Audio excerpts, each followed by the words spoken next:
thoughts build up until I can't breathe. My mind fills up into a creature, and it haunts me somewhere much deeper. I got nightmares in my head, I fear. The thoughts build up until I can't hear. That my mind fills up into a creature, and it haunts me somewhere much deeper. Hey guys, wow, it's pretty incredible news. It's funny, I actually mentioned Suzanne Morphew in yesterday's live. So her remains have been found in Moffat. We're going to look where that is on the map. Apparently, it's already been like they've tested the remains. This isn't a maybe it's her remains. It's apparently confirmed. So we're going to look at that. But let's go back to what Barry originally said. I don't know if you guys remember. Suzanne Morphew's husband basically left this message. Let's just review that. And if anyone is out there that can hear this, that has you, please, we'll do whatever it takes to bring you back. We love you, we miss you, your girls need you. No questions asked. However much they want, I will do whatever it takes to get you back. Honey, I love you. I want you back so bad. What I Suzanne, if anyone is out there. What I always found quite strange about that, and we're going to get to the news in a second. What I always found quite strange about that was the suggestion he's making that somebody took her when she just disappeared and actually looked like she'd fallen off her bicycle. She could have simply just been in the wilderness. And by the way, I've been to that area. I was in the area of Salida, and I also was in the area where the Morphews, both of them, grew up, went to school. That's in Indiana. We'll talk about that a little bit later. I think let's go to the news stories now, and then we'll sort of drill down kind of into the details. Do you guys remember when the trial was about to take place? Barry had been arrested, charged, and the trial was about to take place. This channel did a whole review of the affidavit, and then suddenly it didn't happen. And I don't know if you guys know this. I think I'm going to play it just so that you guys are aware of this. Did you know that Barry was suing law enforcement, I think, effectively? So the context of Suzanne's remains being found is literally Barry this year suing law enforcement. And I think the question then arises, do you think that is a good idea? Right? Do you think it's a good idea to, if you're a murder suspect, to then sue law enforcement? So anyway, let's just play this. Her husband Barry had been charged with murder, but he's now suing prosecutors after they dropped all charges last year. Ariel Reshef has an exclusive interview with Morphew and his daughters. Good morning, Ariel. So just to be clear, the prosecutors dropped charges, but you may remember it was trying to remember, is it with prejudice or without prejudice? I think it's without prejudice, which means they can reinstitute charges later on. And I'm not quite sure what he was suing for. The return of some of his possessions could have been something like that. Defamation, I'm not quite sure. But anyway, we're not going to listen to his interview. Let's go over to the stories. I certainly want to look on the map. I seem to remember driving through or near Moffat, but we really want to see where that is. Okay, so let's go through some elements of the media narrative. So can you see this is not it's not like speculative. This is coming from the CBI, the Colorado Bureau of Investigation. It's the news has just come out in the past hour or so, maybe 90 minutes. And you may know that this is a woman who disappeared. I think she was in her late 40s, disappeared on Mother's Day. There it says Moffat is about 45 miles south of the Maysville area. So we'll see whether that was on the route that Barry took to get to his work, his apparent work in a suburb of Denver. So she disappeared on Mother's Day, which was a Sunday, and that was 3 years ago. So the CBI said human remains were discovered during a search in connection with an unrelated, that's quite interesting. So that was kind of a, what's the word, something fortuitous happened. The cops apparently got a lucky break.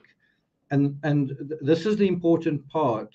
The search occurred on September 22nd, which is about 5 days ago. So it's obviously taken 5 days to test those remains and to positively identify them, or to accurately identify them. So they didn't just find remains and say, we think this is Suzanne Morphew. This is something they've held close to their chest for a while.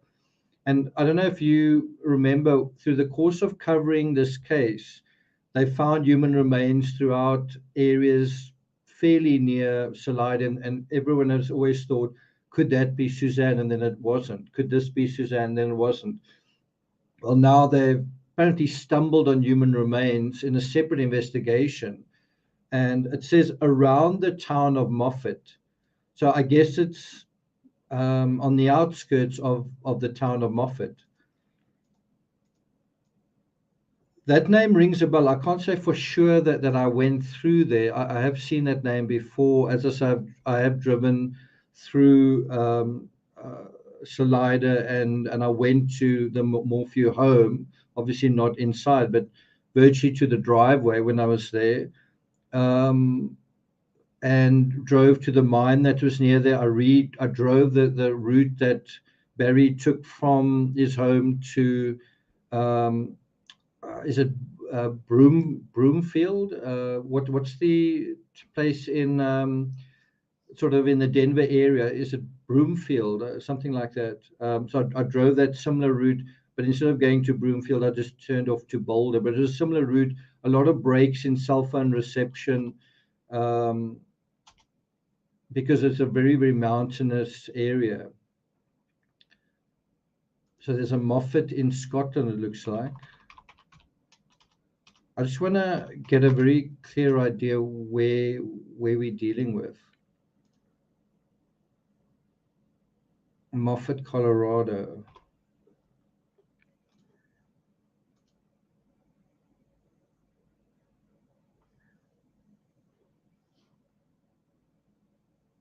Okay, so that's where we are.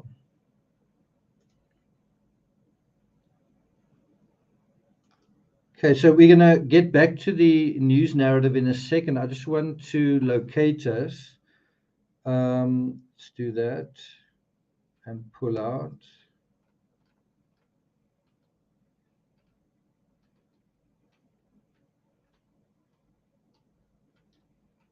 So there's the Denver area, Boulder. That was the direction that Barry would have sort of taken to get to Broomfield. Broomfield is over there, right? And so let's have a look where's Salida?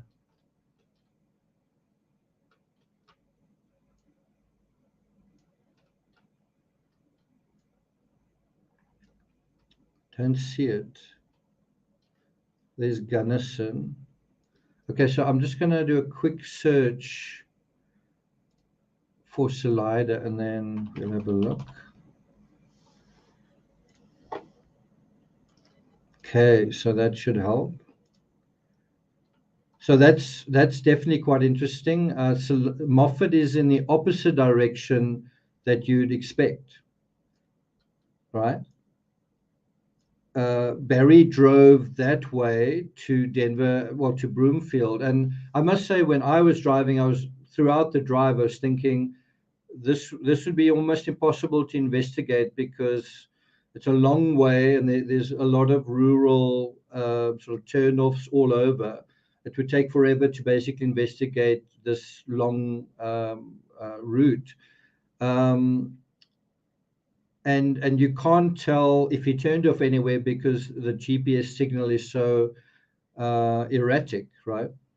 I know that because I was listening to YouTube videos on the drive home. It's sort of late at night, and they kept losing signal, right? So this is definitely quite interesting. It's counterintuitive. It's in the opposite direction. I just want to see if I've driven this route. I'm trying to see where the great sand dunes are because I went sort of in that direction.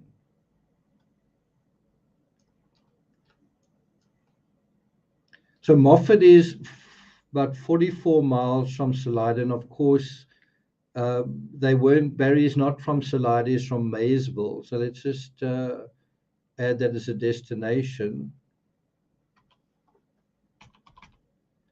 See if it comes up. It's pretty much the same, isn't it? But it's definitely counterintuitive. Everyone was thinking he went, and so I think the other question that arises, obviously, we are taking the theory that was Barry involved somehow. Obviously, he's innocent until proven guilty.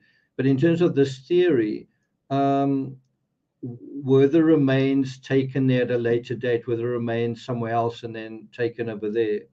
I guess that remains to be seen. Anyway, let's go back to the article. The remains were positively identified by the El Paso County coroner on September 27th as belonging to Suzanne Morphew. According to the CBI, her family has been notified. So all of that has already taken place, and now they've felt, okay, now we can let the media know. So you can anticipate that the legal machinery that was in place has begun to turn. I wonder if Suzanne Morphew's family has been notified, whether Barry's been notified, and in what manner is being notified. I do wonder what the next step is in terms of that. So yeah, the point is Suzanne was last seen at her home in the Maysville area. I'll show you guys some video footage in a second. So that's her, and I don't know, like this picture kind of spoke to me when I looked at it. Obviously, until now, it's been, and I mean, it still is a tragic story. Suzanne was having an affair. Her husband seemed to find out about it. And Suzanne, I think, wanted to get out of the marriage. In a lot of the interviews that Barry gave to law enforcement, just something like 13, it's hard to say if they were all formal interviews, but 13 sort of documented interviews. He kept insisting that their marriage was happy, and that on the last night that they were together, I think they had a barbecue and they made steaks, but then law enforcement only found one plate in the, I guess, on the kitchen rack. So it looked like similar to Chris Watts, who made chicken something for himself, or what about, anyway. So that's the other thing that I want to talk about is, I remember when these cases were breaking, I'm talking about Chris Watts, Patrick Frazee, and I wrote books about both those cases, and then Barry Morphew, all of them happening in Colorado, all of them not far from one another, and all of them have seemingly involved the disappearance of wives, where the law enforcement have got to go and find them. And in a weird way, the one seemed to be an improvement of the other. And Suzanne Morphew being the hardest nut to crack, kind of thing. The other thing that's intertextually quite interesting with this case is we are dealing with someone who was originally charged who's a hunter. And obviously, the Rex Heuermann case is a similar situation. To what extent is hunting, that hunting acumen relevant to this? Things like dressing and, I don't know. So what you also want to know is the state of these human remains. Were they altered in a significant way? Were they all together? It's not a pleasant subject, but it'll give you some idea of actually what happened to Suzanne. No arrests have been made since the remains were located. Her husband Barry was initially accused. So this is the interesting thing now is, so what's the next step? I mean, law enforcement at the moment are facing sort of legal censure from Barry. Now they've found Suzanne's body. Now what's the next step going to be? It's hard to imagine nothing's going to happen. The other thing that I personally think is ridiculous is that this idea of no body, no crime. Like, I think they could have successfully prosecuted the Suzanne Morphew case even without her remains. I'm not saying it would have been a slam dunk, but I think they had quite a lot of evidence. But there was apparently a lot of procedural problems. The Patrick Frazee case, where basically the only part of her that they found was a small tooth fragment that they were really able. I think it's a anthropologist was able to say belonged to an female, an adult female. Just that little piece of tooth fragment, they were able to say that. And anyway, Patrick Frazee was. I mean, that was, I guess, a special case because his accessory came forward. I mean, there's nothing like that in this case. So I suppose you could argue it in that sense. Okay. So there it is in May this year, like kind of, I guess, on the close to the 3-year anniversary, he filed a civil rights lawsuit seeking $15 million, claiming his arrest affidavit included false and misleading information. The CBI said specific information on exactly where the human remains were found and the state of them is being withheld. So that is also quite interesting.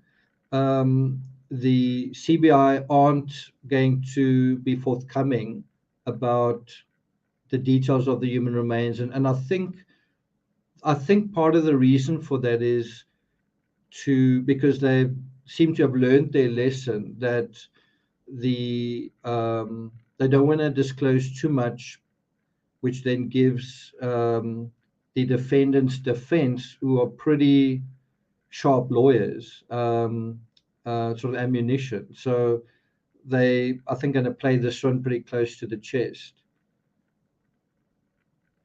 Chaffee County Sheriff John Spezzi said the case garnered attention from around the world. We have never stopped our investigation and will continue to follow all leads. Yeah, so the thing that I find really astonishing with this is you sort of think, oh, so were they searching for Suzanne all this time? And I don't know if that's true, but they somehow stumbled upon these human remains. And so what would also be quite interesting is the case that they were working on, what was going on there. That would really be interesting to know about that. Songbird says no info on foul play. Well, I mean, that would take us into the affidavit. So you guys must let me know. I guess I can put it in a.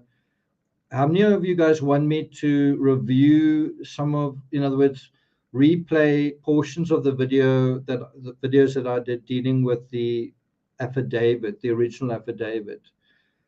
I actually did do that on this channel. We can maybe just do a couple of minutes of a couple of episodes.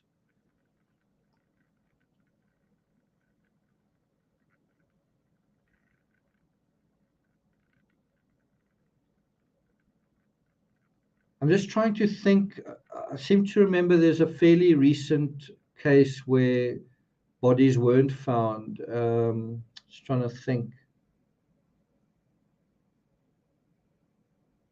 Where there was a successful prosecution. It is astonishing. It definitely is something that I don't think too many people expected.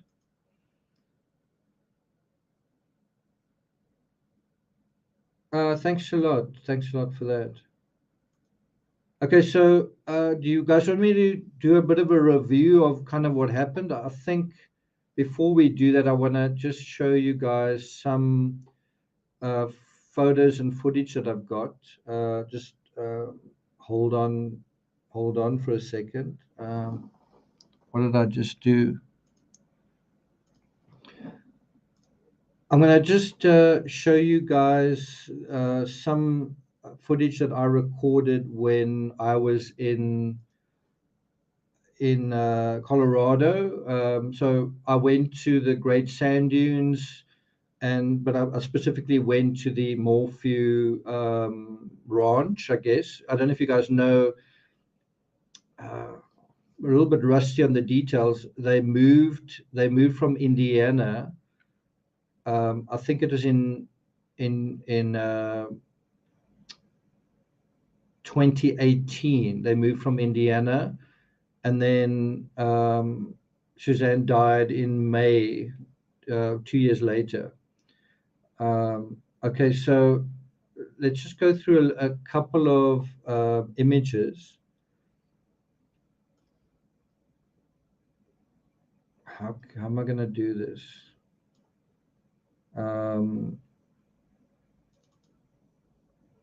Okay. These are just a couple of images that I assembled really quickly, just to have a little bit of background for what we're talking about. I obviously dealt with this case in quite a lot of detail. So that is one of the weapons. So Barry Morphew is a hunter. He's kind of worked as a landscaper in Colorado. I've got to tell you, when I drove through the area, it was incredibly rough, like high mountains, snow, just constant mountains, quite difficult terrain even to drive through, just very rough and rural. You felt like a little bit of not a culture shock, but you could feel there's a different vibe to the folk in Boulder, certainly to the folk sort of down the road in Salida. And so anyway, some hard men, you kind of got the idea that Barry was like a mountain man. He'd come from Indiana as a sort of high school star. Like he was a very good, was it a football player or baseball player? I can't quite remember, but he was sort of a hero in high school, and I think that's where they met. That is where their fairy tale started, was in high school. And then there's also quite a lot of financial narrative, inheritance. Suzanne was inheriting money, and what's happened to that money, and so on. So there's a picture of her. The other thing that was going on with Suzanne that was what was contextually relevant was that Suzanne was battling cancer, and then she survived the cancer.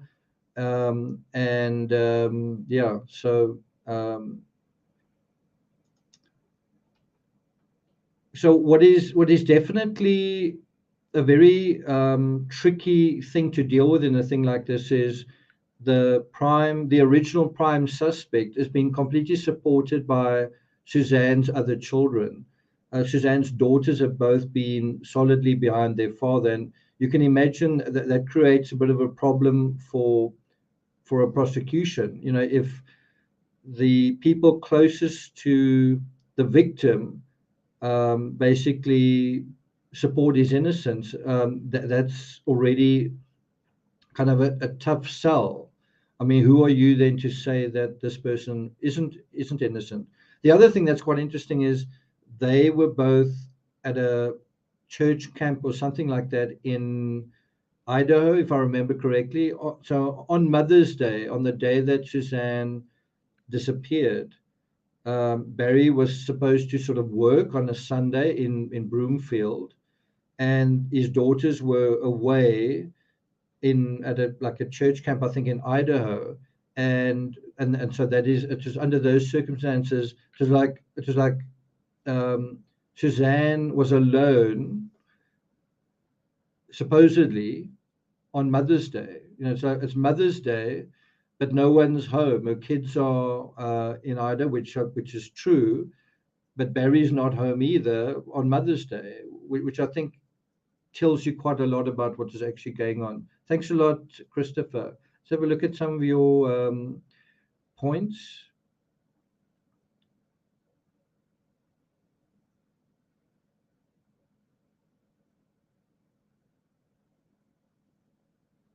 Someone says my prayer's been answered. Okay, so let's go on to the next image. That's that one. The other thing that I think is interesting about this is when it happened. It happened during COVID, and during COVID, people were at a lot closer quarters than they would otherwise have been.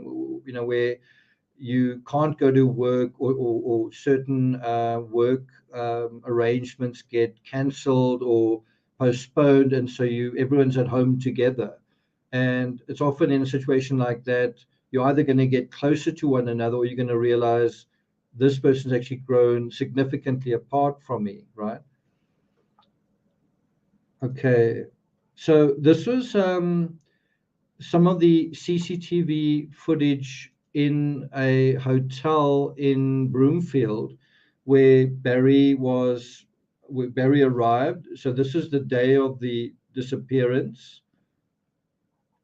And I think what you're seeing on screen is the time.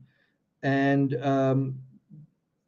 what was really interesting about all of this was people who went into his hotel room said it smelled strongly of chlorine, that there were documents, like insurance documents, in the trash, that Barry was carrying bags of things around, and he was supposedly in town for a job, and then the job never sort of happened. It's like he went all the way to Broomfield. They didn't seem to have the right equipment, and nothing really happened at the end of the day.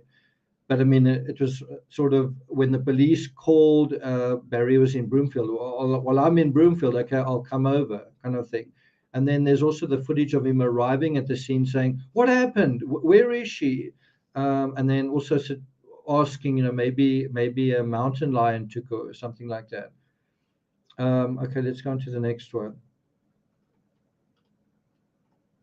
And so certainly the support of his daughters has been interesting. The story from, I guess, Barry's side with the defense has been to some extent that, as far as I can remember, that I think Barry ran away. Suzanne ran away. Suzanne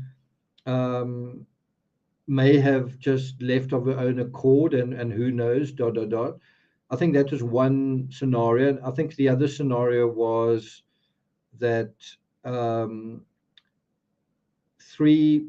they found the DNA of 3 people. It reminds me a bit of the Koberger case. They found DNA on the dashboard, I think, of Suzanne's vehicle. So Suzanne's vehicle at some point went in for a service or something, but they found the DNA of 3 people. And so there's the suggestion that, well, it could be a stranger that came there and abducted her or something. The interesting thing is this case included a bicycle that was sort of pushed down a ravine, and I'm just trying to think in terms of that bicycle. I'm just trying to think what was strange about it. Didn't really have scratches on it. There was no puncture. I think the thing that stood out to me was that there was no water bottle with the bicycle. And I'm someone who mountain bikes, and you never go for any sort of long or even fairly short mountain bike without, and it was summer in America then, without taking a water bottle. Of course, you had the case in Texas where a bicycle is also used to suggest a different kind of foul play. It's quite interesting. So what is very confounding throughout this whole time, that's also a good point, was that where is Suzanne? And some people thought she was up in the mountains. The police suggested that was where she was. I also thought that would be where she was. Was she in a mine shaft? was she in water? I thought that there was a quite a strong possibility of that, because there are streams flowing right by the Morphew property, fast-flowing streams. I thought that was definitely possible. But one thing that we've learned in true crime is that it's very difficult to dispose of a body. It's very difficult to do that without leaving any evidence. Even if you get rid of 99.9%, it's actually very difficult to get rid of everything. This is a image from, if I can remember correctly, the Morphew bedroom, and there's seemingly a crack in the door frame of the bedroom. The question is, how long has it been there? The question is, was there some sort of tussle in the Morphew home prior to this? And again, this reminds me of the Oscar Pistorius case. We had similar door damage, which no one had seen before. And so the question is, was there an argument that led to, was there a confrontation, an altercation, some kind of tussle just before things took place? The other thing that is really interesting in the Morphew case, from this idea of a hunter, a hunter that may have committed this crime, is the police theory, or the prosecution theory, was that a tranquilizer dart was used. In other words, that Suzanne may have been first tranquilized and then, I don't know, something else took place. And the reason why they said this was they found certain artifacts of tranquilizer darts, like, for example, in the dryer. I think they found a cap of a tranquilizer dart and that sort of thing. So I don't know whether they're going to find, I don't know what is going on with the human remains here. I don't know in what state they are. I don't know if they've been enclosed in anything. And then the question is, the chemicals in that tranquilizer, what do they have a half-life? And so the critical question, I think, is if they can find any sign of that chemical compound in the tranquilizer dart in these human remains. That'll be I think a critical test. This is one of the reasons why I thought the prosecution had a heck of a lot of information. Is they saw that Barry Morphew's phone was doing a lot of bizarre things, running around. He said that he was, I think, shooting squirrels or something, and there was just an absurd amount of movement, and also his truck. And remember, this was before the Murdoch case. They found how his truck was reversing out of the driveway, stopping, starting, door open, door closed, and it was really amazing that the vehicle telemetry data gave you such an accurate idea. But the problem was, okay, so maybe he was driving around in a weird way, moving around in a weird way. How could you really tie that definitively to something? And also, you don't have the body. So that's his truck.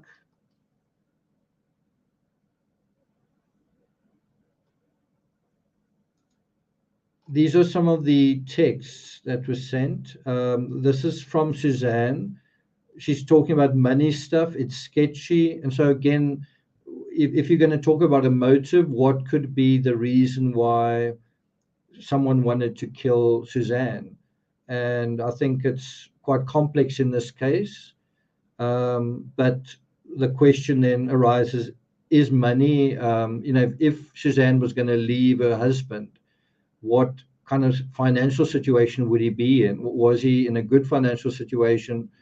Could he have afforded a divorce? And it's a very interesting inversion to the Chris Watts case, where Chris Watts killed his family.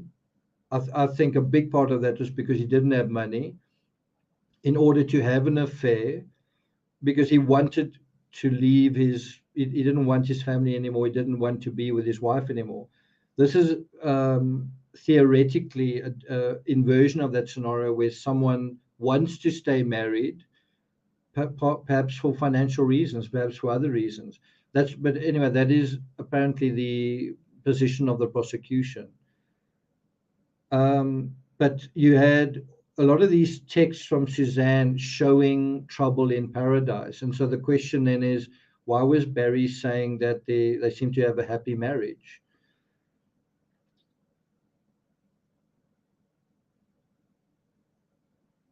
And there you have a text, 25th of March. This is 2 months before. I don't know if you guys can read it. He asked me if I'm talking to anyone about our marriage like friends. Then the response is, make sure he doesn't see your phone. You keep it with you, yes. And so in a scenario where someone is sedated or tranquilized with a dart, maybe that person can then look at the phone and see what's on the phone. Who knows? Yes, also the 25th of March. He came home when girls are gone. He won't speak of divorce. He doesn't want to get married, begging for another chance. I'm torn. In my heart, I know who he is. Always using, that's at the bottom there, always using scripture when convenient. That's Police Exhibit 25. This is an interesting picture of Barry in the Morphew home, reading the Bible. His daughter's around him. Looks like quite a nice setup. And since this crime took place, the house has been sold.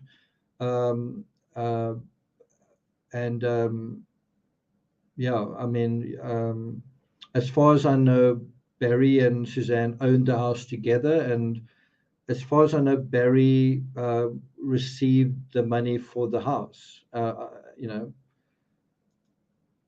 There's a image of, so when Barry went to Broomfield, he made a lot of apparently law enforcement thought it was suspicious stops, like all along the route. And so the question is, was that just Barry? I think when Barry was asked about it in some of those many interviews, he said that he was cleaning out his truck, kind of had litter in his truck, and he was just stopping to throw that out and throw that out. But I don't know how many people would do that like 5 times in one trip. And then his truck was still pretty cluttered and dirty. But if you think about it, and you look at the map that we've seen, let's just bring the map up. Where's the map? Here it is. If you think about what was going on there, Barry got out of his truck and he went to this spot and he went to that spot, and all of that is along this route to Broomfield. And if you think about it, was that misdirection? Was that done to purposefully draw your attention to, wow, look how often he's getting out of his truck. This is suspicious. Well, let's spend time looking at what's going on over here. And in a weird way, what's always interesting with misdirection is if the finger's pointing like that, you must almost, in a psychological sense, turn it around. So in other words, if the finger's pointing like that, point it in the opposite direction to what it's pointing away from, right? For example, in the Ramsey ransom note, if the ransom note is pointing to someone else, well, if you turn it around, who could it be pointing to? Like, who is it trying to point away from, right? It's that idea. And so if you think about it, if you're saying, well, where could Suzanne be? Is she down a mine shaft? And I actually did drive to mines in the area, and I thought it would be really difficult to just drive there. You would see my vehicle coming from a mile away. You've got to go through gates. You don't just have willy-nilly access. It's very sort of difficult terrain. So what I think is quite interesting here is this idea that, well, go along this road and look at these disposal sites. Well, what is that saying? Isn't it saying while it is next to a road, it's just not on this side of Maysville or Salida, right? Which I think is quite a interesting thought. By the way, this is what Moffat looks like. It's this sort of terrain. There you can see just how mountainous this sort of area is. The fabric of this part of Colorado is extremely, what's the word? It's extremely asymmetrical. There are mountains, there are rivers, there's sort of erratic fabric of sort of town and country. There's farms. The other thing that I found difficult was, I mean, I wanted to sort of look around. I kind of wanted to, check certain things out, but all over with signs saying private property. But that's basically the terrain that we're talking about. Just have a look here.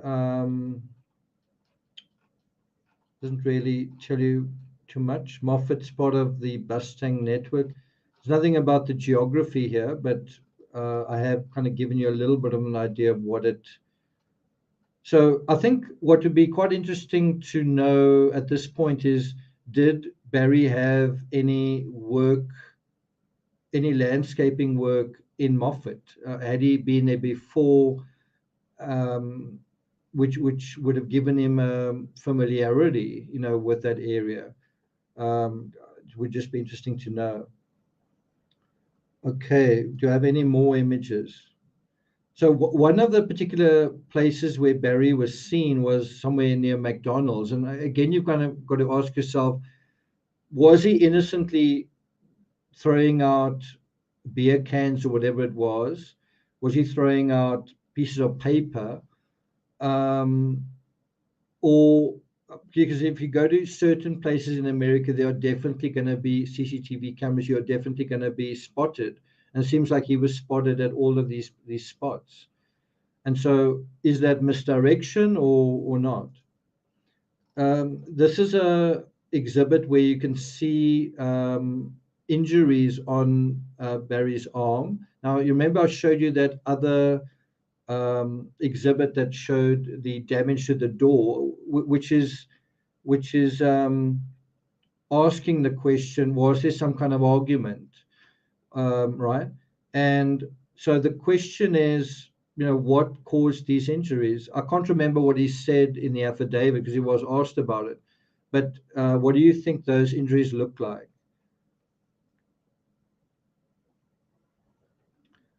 They do look a little bit like they could be fingernails.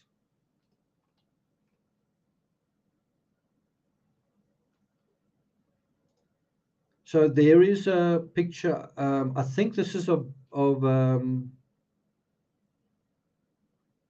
it's not Barry's truck because you can see it's like a light color. I think this is the inside of Suzanne's Land Rover, and I think that is isn't that used in mountain biking? Isn't that a Camelback? I'm not sure if these are cleaning products, but it seems somewhat untidy. Pair of glasses over there. I can't say for sure, but this might be a Camelback which is used in mountain biking. The other thing that was interesting with Suzanne was she was found.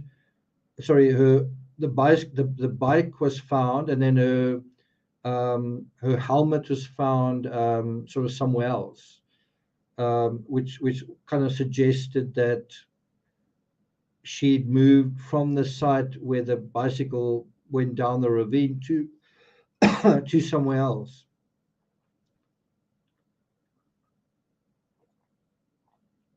As far as I know, I say this under correction, as far as I know, somewhere on the dash, somewhere around here, they found DNA, I believe, of 3 people that that had criminal records on this dash area. So this is just a composite image of the Morphew bedroom. I think they actually found a bullet casing over there where that number 2 is. I think they found a shell casing. And then they found, look at the gun safe, just stacks of weapons. It kind of reminds you a bit of Rex Heuermann in a way, again. And then they found, so they didn't just find like a tranquilizer dart cap in the laundry, they found the kind of tranquilizer darts packaging, I think, as far as I remember, in the gun safe. There was also something about $70,000. I think it was Suzanne's money that had been in the gun safe. I can't quite remember whether that had disappeared or whether there's a question of who should get it. I can't quite remember about that part. Okay, so now I'm going to take you to some footage that I recorded when I was in the area. That's just a photo. So these are photos that I took. It's not law enforcement. Again, that gives you a nice idea of what the terrain looks like. I was there in, I think I was there in May. There's the date, the 24th of May. So I was there. This is kind of what the terrain looked like when Suzanne went missing. She also disappeared in May. So I was there. This is about 2 weeks later. I think she disappeared on the 10th of May. This is about 2 weeks chronologically, but obviously 3 years later. But this is the kind of appearance of things. Okay, so here's another image. So at this point, I was 18 miles from Salida.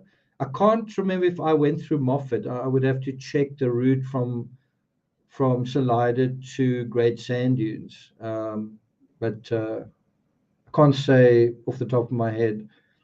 So what is this?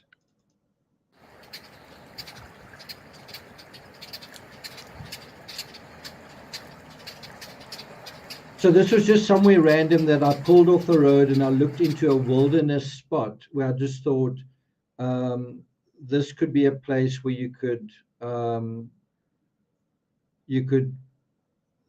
dispose of someone and you'd never know. It's just like a random spot at the side of the road, right? This is very...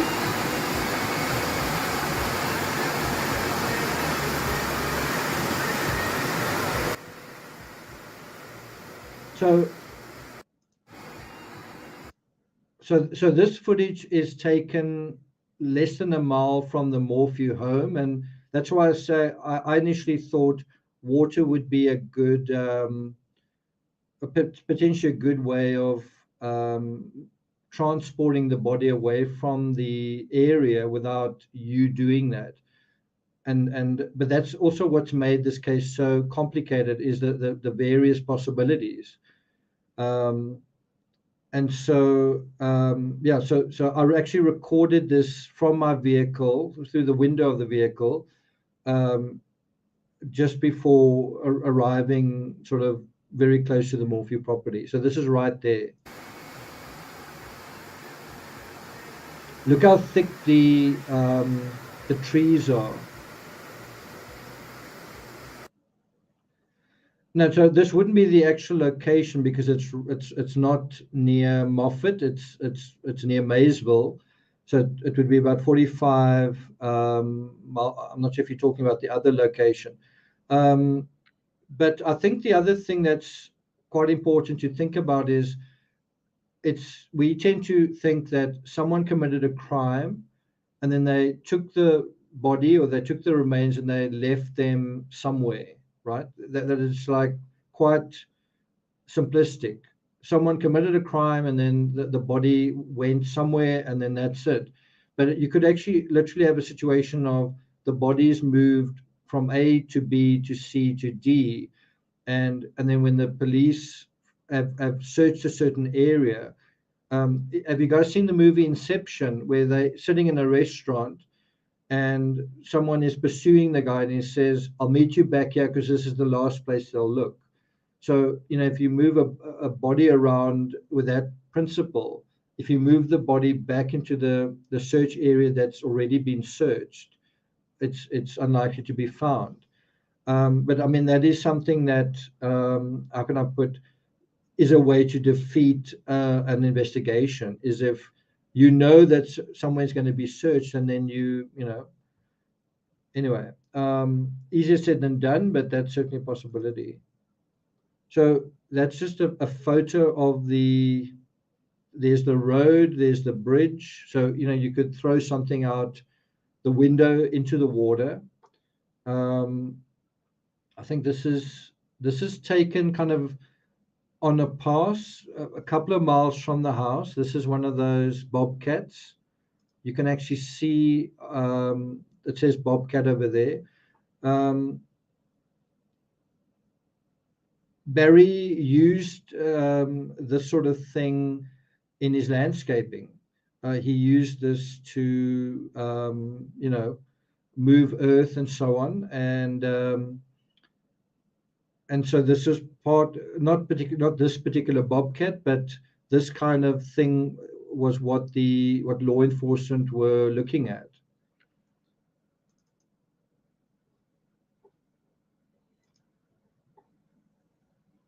I seem to remember in the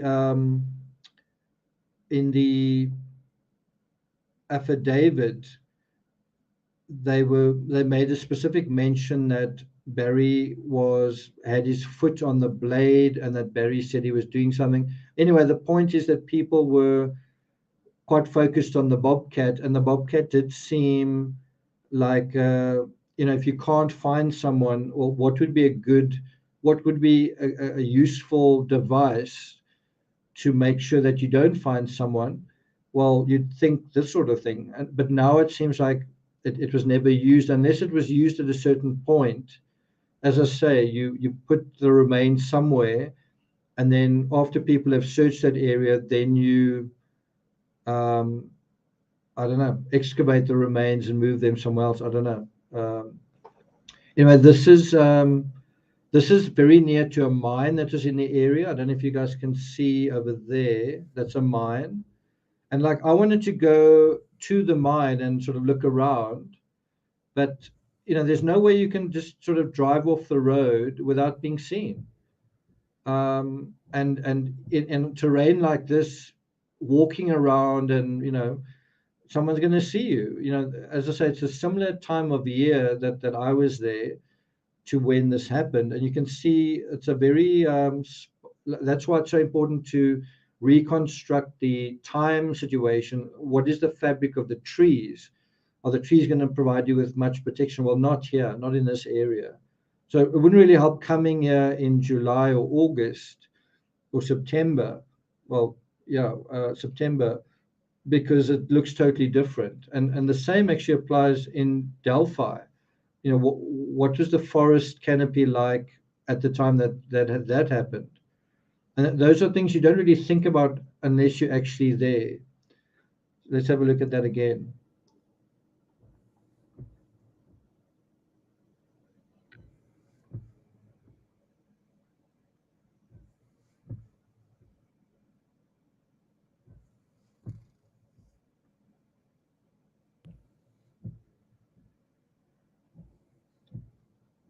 Now, as far as I remember, there was some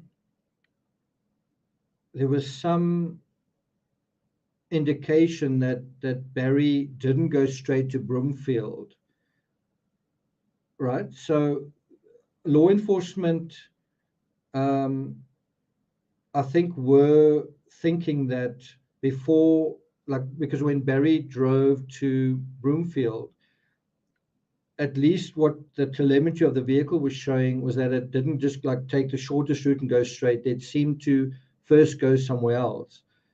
I don't really know whether it was going in the direction of Moffat. I don't know. I guess that'll emerge. This gives you again just an idea of the texture, all next to the roads. It's just where do you start looking for someone? Like, where do you actually begin?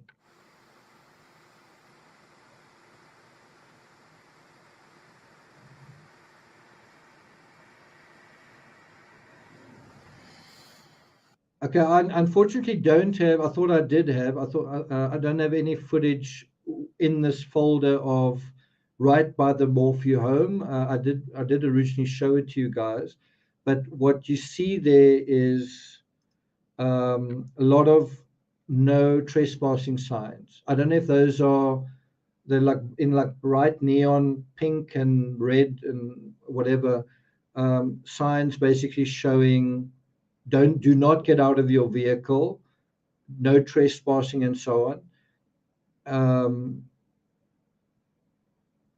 And as I said, I don't know who actually originally put those there because the house has since been sold. But that's the kind of environment you sort of find yourself in when you do that. Okay, so I'm gonna play one or two sort of excerpts from videos I did when I was dealing with the affidavit, just to refresh ourselves. Let's just give me please give me a break. Give me a few moments just to locate it. Shouldn't take too long.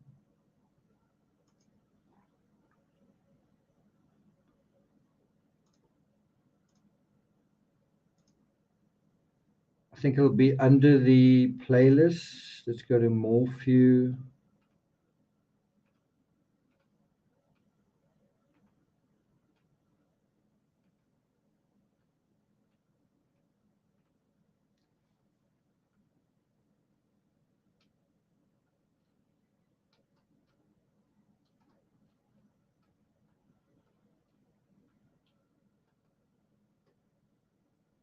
Well, I just don't see it here.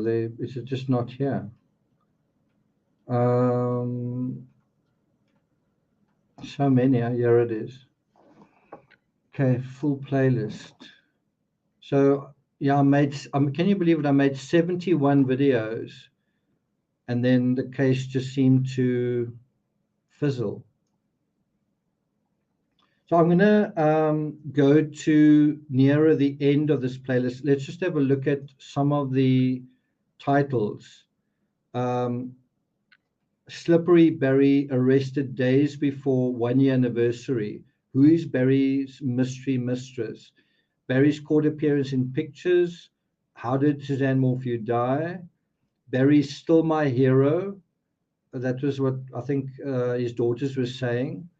We were looking at the hunter aspect.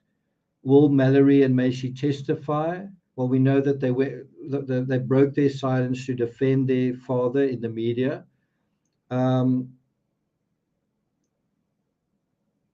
Were there accessories? And then unequally yoked, just going into the psychology. Suzanne had a $500,000 inheritance. We saw that reference to money in the texts. Suzanne had an emotional battle with cancer, but she was also having an affair, so quite a lot was going on. Her father was also ill, so she was, I think, going to inherit something else. And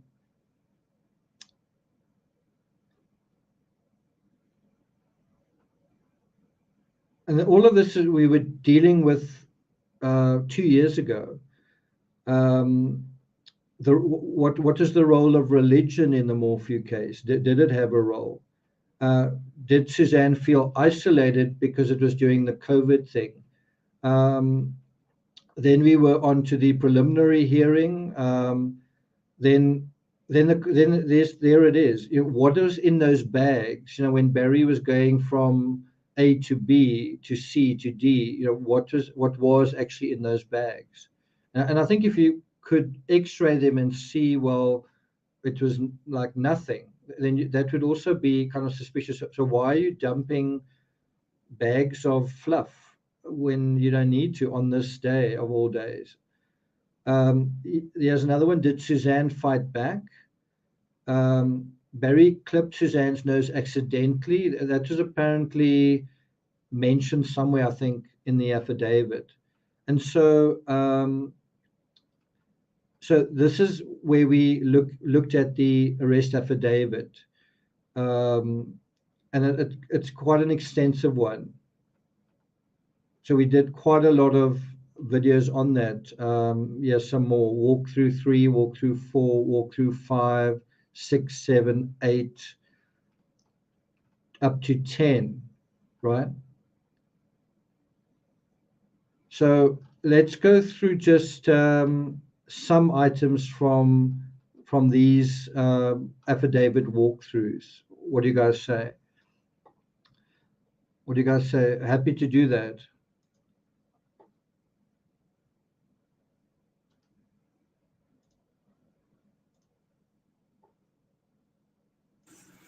Hey guys, I've had to just give up on the video that I've been uploading. Okay, I didn't actually think it would be live. It's just taking too long. So much for planning stuff. I really wanted to. Well, that is disappointing. Quite a change of scenery, isn't it, since then? I think this might be better. In a relationship with someone called Shoshana Dark. That's on page 123 and 124 of the affidavit. We'll be going through that in some detail, as well as through some of the most shocking images from the affidavit. I'll also be doing a live stream where I'll be taking you guys through the first couple of pages, around about the first half dozen pages of the affidavit, and discussing a few other issues such as the legalities around him getting bond. And I think there might be some surprises for you guys in that area.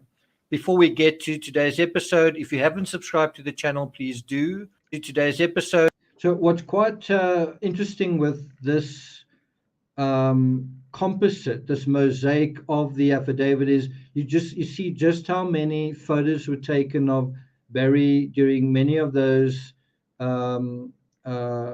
they seem to be kind of impromptu. I don't know if you can call them interviews, chats, discussions, encounters with law enforcement. I seem to remember seeing an article saying that Barry had friends who were in law enforcement or something like that, where he was friends with law enforcement, something to that extent. But yeah, you kind of have a lot of images of, you don't think about some of the affidavits we've seen in the past. They don't seem to be this filled with pictures. If you look at that one over there, that is the one of his arm with the marks on it. And anyway, so let's continue. If you haven't subscribed to the channel, please do. Like, share, leave a comment, and let's get started. So we're going straight to page 123. So it's right near the end, the sort of epilogue area, the last 6 or 7 pages of the affidavit.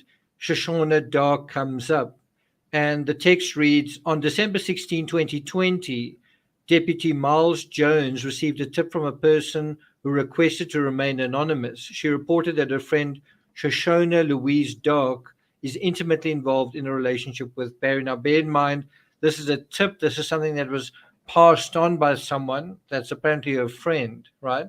Then it goes on to say the next day, on December 17th, 2020, Sergeant, I'm not quite sure how to say this guy's name, Heis Julian and Agent Kale interviewed Dark at the CSO office. She said she had known Barry since October 2020 because she cleaned his neighbor's house and met him at the dumpster by chance. She denied being in a romantic or sexual relationship with Barry. Dark deleted items on her phone, one possibly being a second phone number for Barry, in front of investigators, and was evasive in answering questions. Dark said she called the CBI tip line in May 2020 to report strange vehicles being in the area around Puma Path around the time Suzanne disappeared. Dark said in the interview in December that she did not know Suzanne, and Suzanne, she's my age, a lot of people say I resemble her. And then we go into the next page from December 2020 through April 2021.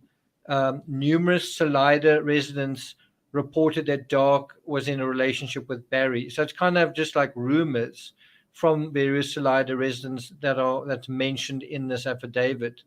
Their relationship is reported to date back to July 2020, though investigators have not confirmed that. So it's kind of being speculated about.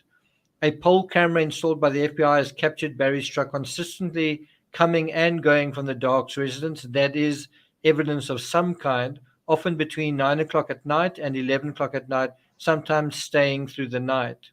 Make of that what you will. CBI agents Graham and Cahill confirmed that Dark and Barry checked into the Antis Hotel in Colorado Springs on February 12th, 2021, and checked out on Valentine's Day, as captured on surveillance footage below, with Barry carrying Dark's luggage and Dark holding a bouquet of flowers. Do you need more evidence than that? Is it still, it could be anything? What do you guys think? Barry's cell phone was either off or in airplane mode during a majority of this trip. You might say, this is really brazen. Can you believe it? Something else that does actually appear in the affidavit is a text apparently from Suzanne accusing Barry of having an affair. In this regard, I'm going to bring up 2 pages from the discovery. The one is... So look at that text, I'm done. That's from Suzanne. I'm done. I could care less what you've been up to. That RE should, I think, be VE. I could care less what you've been up to and have been for years. And so, like a lot of the focus of this has been on Suzanne was having an affair, blah, blah, blah. This is pretty interesting.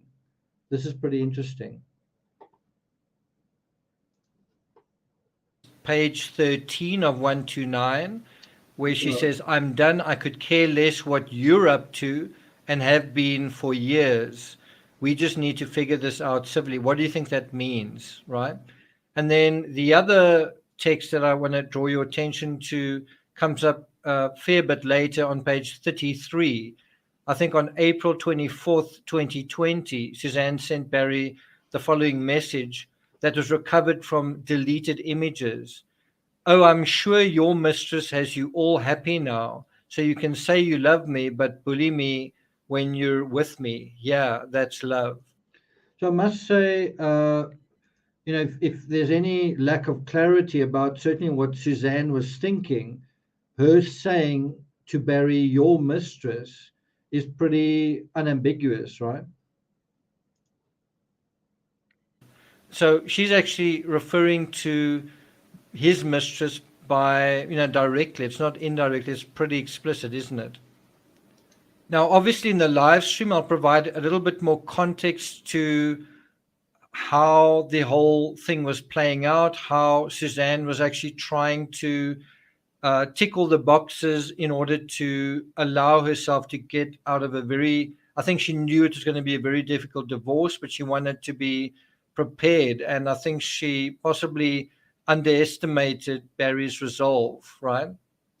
So I just want you to know at this point, the position of this channel is that we're simply reviewing the affidavit. We're not really taking a position either way, including on the affair.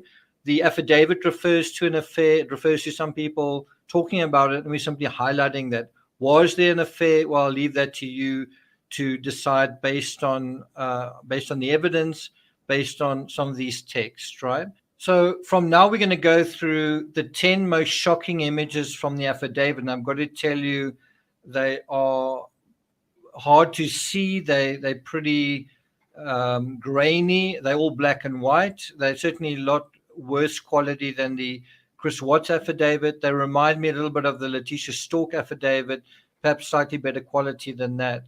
And there's some very interesting text around some of these images.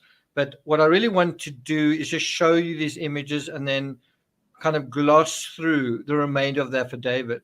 So the first image that I want to show you is page 35, and it refers to Barry being at the Holiday Inn Express. And you can see Barry carrying all sorts of things. I thought there would be CCTV footage of him at the hotel. It's quite hard to say whether there are kind of liquid stains on whatever he's carrying, or whether that's just kind of dirt or kind of tassels or something, raggedy clothing or something that he's carrying. It's quite difficult to tell from that image. But that is an image that we haven't seen before of Barry on Mother's Day in 2020, right? The day Suzanne disappeared. The next image I want to show you, again, it's a little bit difficult to make out, but it's basically dealing with the damage to the door, the bedroom door. It looks like there's a crack going all the way up the... So if you look carefully, it's not really the best. I don't know if we're going to come back to this image, but this is the bicycle, and you can see it's this is a body cam photo where the bicycle has been found on this ravine. The wheel is sort of facing the other way. They said they didn't really find any. There weren't scratches on it. There wasn't any blood. There wasn't really any real damage to the bicycle. And then, as I said, the helmet was found somewhere else. Again, it's a little bit difficult to make out, but it's basically dealing with the damage to the door, the bedroom door. It looks like there's a crack going all the way up the sort of frame of the door, if I'm seeing it correctly. And then, to me, the text surrounding that is pretty troubling. It talks about the previous owners, I think, of that residence on Puma Path, and one of them. So one of the things that I found curious was if Suzanne really went mountain biking, right? So if this scenario is true, then she would have gotten into her mountain biking gear, right? She would have been wearing mountain biking shoes. She would be wearing those mountain biking shorts of a specific kind.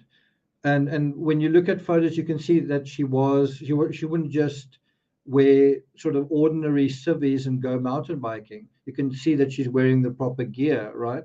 So if she did go mountain biking, which is what the mountain bike is suggesting, then what should be missing from her wardrobe are a shirt and a pair of shorts, right? And so now when they found Suzanne's body, you would imagine if she was taken, right? If she was taken in the way that has been suggested, well, that she should be dressed in cycling gear. And so the question is, let me ask you guys, just hypothetically, just in terms of what you'd expect to see her, do you think you're going to see her, or do you think the evidence is going to show her that kind of clothing, right?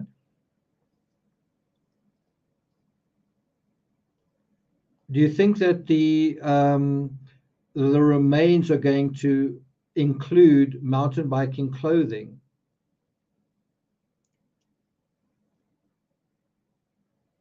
What do you guys think? Betty Corson says, I got you, lad. I'm getting that her remains have been found. They have. And so I think that is a critical thing, is if she's not wearing mountain biking clothing, if she's, for example, wearing pajamas, right, then that is going to be some kind of indication that something else happened. And also if she's in her pajamas, well, who was with her when she was in her pajamas? Something that I thought was, again, very important to the prosecution's case is, and again, you actually need the family members to verify this. How many pairs of cycling shorts did Suzanne have? How many shirts did she have? And obviously, you could also, if you were trying to cover the case up, you could pick up a pair of cycling shorts, pick up a shirt, and just get rid of it, just throw it away somewhere. But would the perpetrator think that far? I don't think so. So that would be quite a clever way, potentially, to catch the person. Anyway, let's continue. Said that there was no damage to that master bedroom door jamb when they sold the residence to Barry and Suzanne.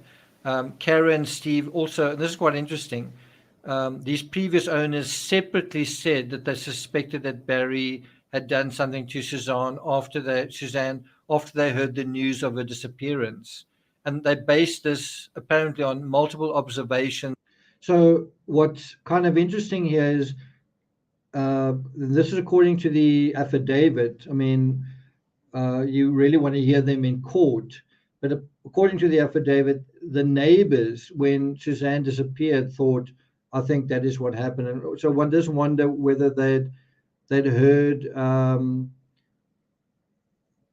arguing, and you could imagine that in a situation like this, it's quite isolated. You wouldn't easily hear arguing the way that you would in suburbia or in a residential complex. On the other hand, if you were walking in the area, you might hear very clearly people disagreeing. They made of Barry and after the sale of the house. Now, it will be very interesting to hear what they mean, what they base that on, possibly at trial. The third image that I want to draw your attention to is the mountain bike. I must say, I imagined it almost completely on dirt, but there's quite a lot of grass, it looks like, over there. And it's not kind of resting at the bottom of that hill, it's sort of some of the way down. I'm not sure if I can see a helmet in that picture. But so something else that's quite interesting with the bicycle, from what I understand, again, it's a long time ago, it's about a year ago since I dealt with this, but what I seem to remember was the law enforcement made a comment that the grass around the bike wasn't sort of flattened in the context of that someone was on the bike, fell off, and sort of walked away. You know what I mean? In other words, it looked like the bike just went there and then stopped, and then there was still tallish grass around it, suggesting that the bicycle was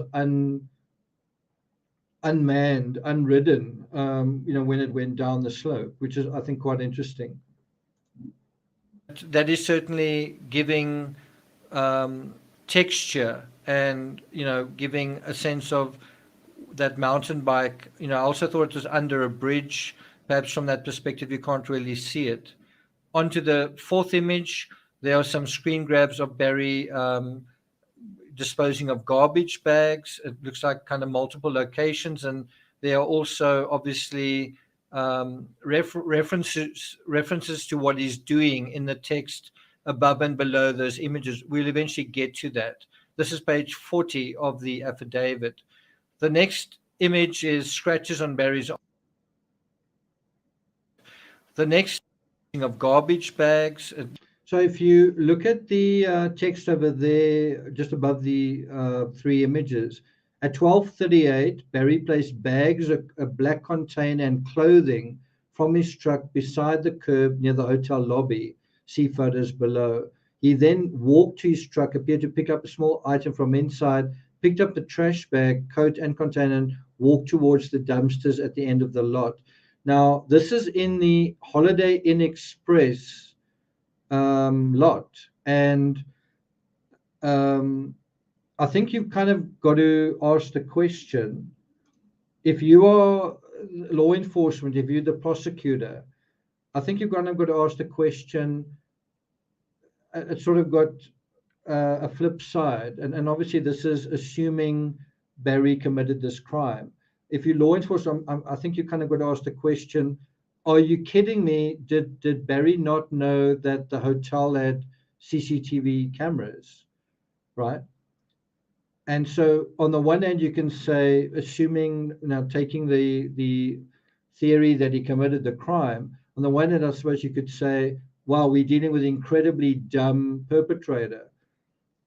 But I think that is a mistake, because I think the flip side of that coin is perhaps he did know there was CCTV. Perhaps he did want law enforcement to be very curious about what is in those bags.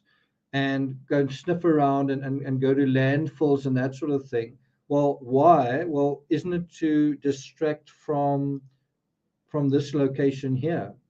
I want to be seen on camera. I want you to go and look in garbage bags. I want you to spend a lot of resources looking here, there, and everywhere. And of course, it's in this in this area. Now we in Broomfield, right? Please look in the Holiday Inn parking lot in Broomfield. Well, it's actually far from there, right? And if you think about the mindset of a hunter, when a hunter in nature, I'm talking about the modern hunter, when you're trying to shoot a bear or you're trying to shoot ducks, you camouflage yourself. You make it look like you aren't where you are. You try to hide the fact that you are where you are. And isn't that psychology? Is that psychology being implemented here? What do you guys think? Okay, so let's continue. Are you guys finding this interesting? Shall I keep going? Looks like kind of multiple locations, and there are also obviously references to what he's doing in the text above and below those images. We'll eventually get to that. This is page 40 of the affidavit. The next image is scratches on Barry's arm. It's hard to tell what we're looking at here because there's no color, but you can see what appear to be one or two sort of lesions just above the elbow mark, perhaps even higher than that. They do look like they could be nail marks or semicircles, but it's difficult to tell with this kind of quality, image. Immediately below that, it refers to a canine search, which is quite interesting. Then we go to point number 6, and once again, it's Barry entering the hotel room, carrying a few things with him, with multiple timestamps. That's on page 72. Then number 7, the only thing that I found just kind of odd was you sort of literally see a altered rifle in the image, and then there's a little bit of a description around what. Okay, so I just want to pause it here, and I want to, in a way, kind of play devil's advocate. And what I mean is, if you wanted to commit a crime, right? Let's say your name isn't Barry, it's Larry, and you've decided you're going to commit this crime, and you say, okay, I'm going to commit this crime, and then I'm going to commit the crime and then try and get as far away from the crime scene as I can, and I'm going to go to Broomfield. I'm going to go and stay in the hotel right next to the hotel that Barry stayed in, right? But think about it kind of in another way. Why do you want to stay in a hotel where there are also going to be cameras seeing you come into the hotel, like a lot of hotels have? Why not stay in a motel or some other kind of accommodation? I'm talking about, I'm committing a murder. I'm now I don't really want to be seen on camera at all the whole day. I just want to be able to say, well, like Chris Watts, no, I was nowhere near there. I was at work, kind of thing. You don't really want to be seen on camera, right? So why are you staying in a hotel? Why not stay in some kind of other setup where there aren't really cameras? You might say, well, that would be hard to find.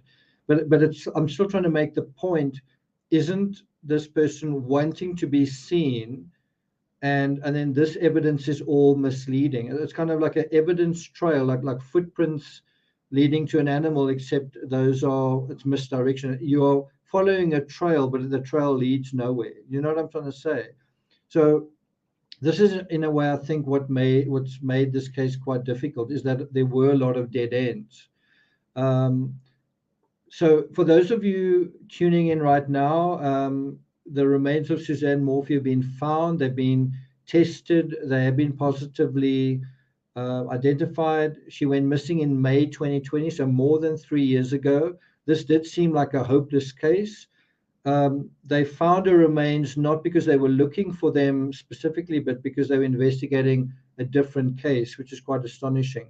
The remains were found on the outskirts of Moffat, the town of Moffat, which is south of Maysville and Salida, which is also a little bit of a surprise.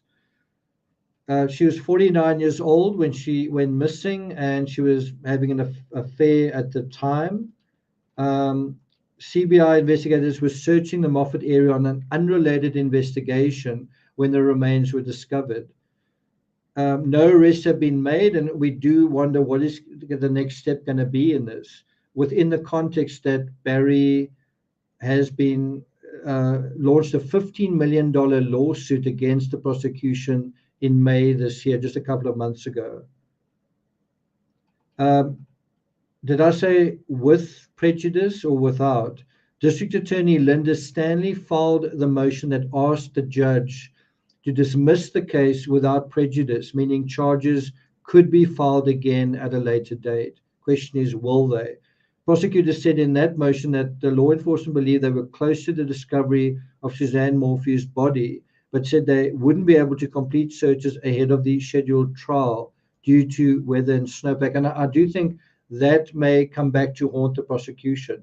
Again, I don't know whether the body was at some point high up in the mountains in the snow, but that is what they said. And I mean, look at where her body was found ultimately.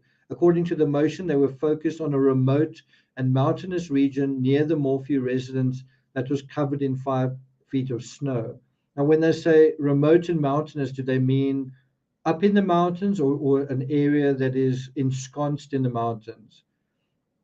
I mean, the way I understood that was it's high in the mountains and the snow is covering the ground in the mountains. Barry Morphew filed a civil rights suit. It claims the defendants engaged in actions including malicious prosecution, unlawful detention, fabrication of evidence, conspiracy, well, it just goes on, unlawful retention of property, reckless investigation, and failure to supervise and train. It says here, as a result of the defendant's conduct, Barry was charged, arrested, and prosecuted, and his property seized for a crime he did not commit, according to the lawsuit. As a result of the defendant's conduct, Barry spent 5 months in jail, approximately 6 more months wearing a GPS ankle monitor with severe restrictions on his movement, and almost a year defending against criminal charges. To this date, Barry's property remains in the CCSD's possession. And I think that property they're referring to is his truck, and I think guns as well, firearms. The lawsuit alleges Barry Morphew's name and reputation have been irreparably tarnished in Colorado and all around the country. The lawsuit also says Morphew suffered loss of familial association with his 2 daughters and great economic losses, including the loss of his home, business, savings, and much more.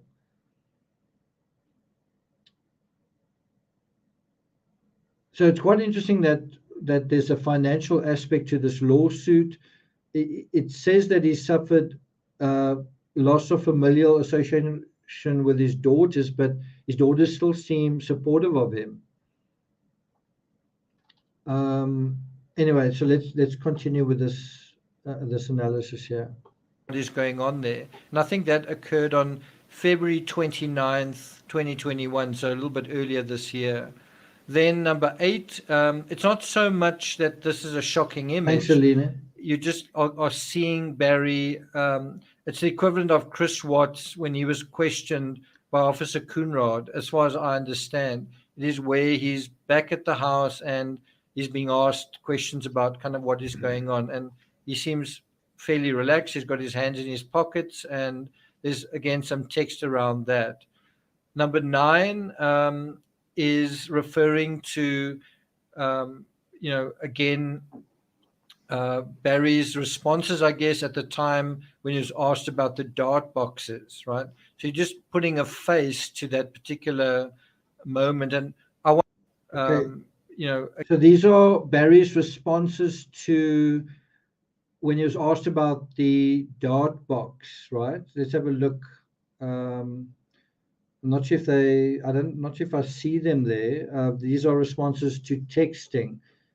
Special Agent Grissing said the last item was Barry's texting to Suzanne from July to October 2020, and he was asked why he was texting her. So Barry's texting Suzanne. Remember, she disappeared in May 2020, and Barry's now texting her in July to October. Why are you texting her? He says, it was just an outlet for me to try to deal with my pain.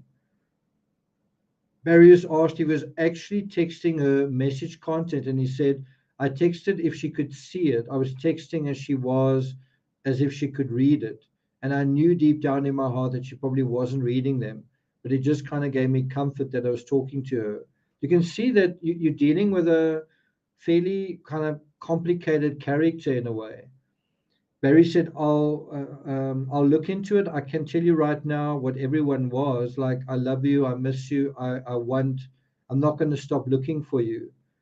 So, if you think about what he said in that Facebook message, which is the only one that he left, I mean, where he put it on his own platform, this is similar in a way to that.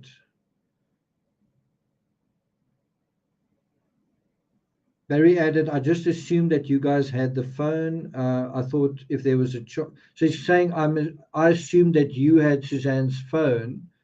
But I don't, as far as I know, her phone has never been found. I think they got, I actually don't know that for sure. I think they got the text out of the iCloud or something like that. As far as I know, her phone has never been found. Yeah. S.A. Grissing, Special Agent Grissing said the FBI would search with law enforcement for the phone. So that indicates that they don't have the phone. Assuming that that's true, and for Suzanne asking Barry where he thinks we should concentrate. So in this part of the affidavit, they're saying, Barry, where should we look for Suzanne? He says, I would say the river. I mean, that makes more sense to me than anything. I don't understand why somebody hasn't been out there before now. When the river was low, I mean, heck, they spent 140 grand to dig up a job site that there's no way she was at. So that's what he was saying at the time. Special Agent Grissing said the issue investigators have with the river and Suzanne's helmet being placed away from the bike, placed as possibly a diversion indicative of foul play. So they asked Barry, where do you want us to look? And he gives this suggestion of the river, and they sort of counted it, and they say, well, the reason we're not looking for her in the river is because her helmet was like found on land. And so he realized, oh, yes, that does make sense. Again, Barry's responses, I guess, at the time when he was asked about the dart boxes, right? So you're just putting a face to that particular moment. And I wonder whether we'll ever see any of this footage, or whether it'll be sort of behind the sort of almost the paywall of the court. So there you can see Barry in I think that's a bobcat, but it's a similar kind of thing. We know that is what he did for a living in Indiana.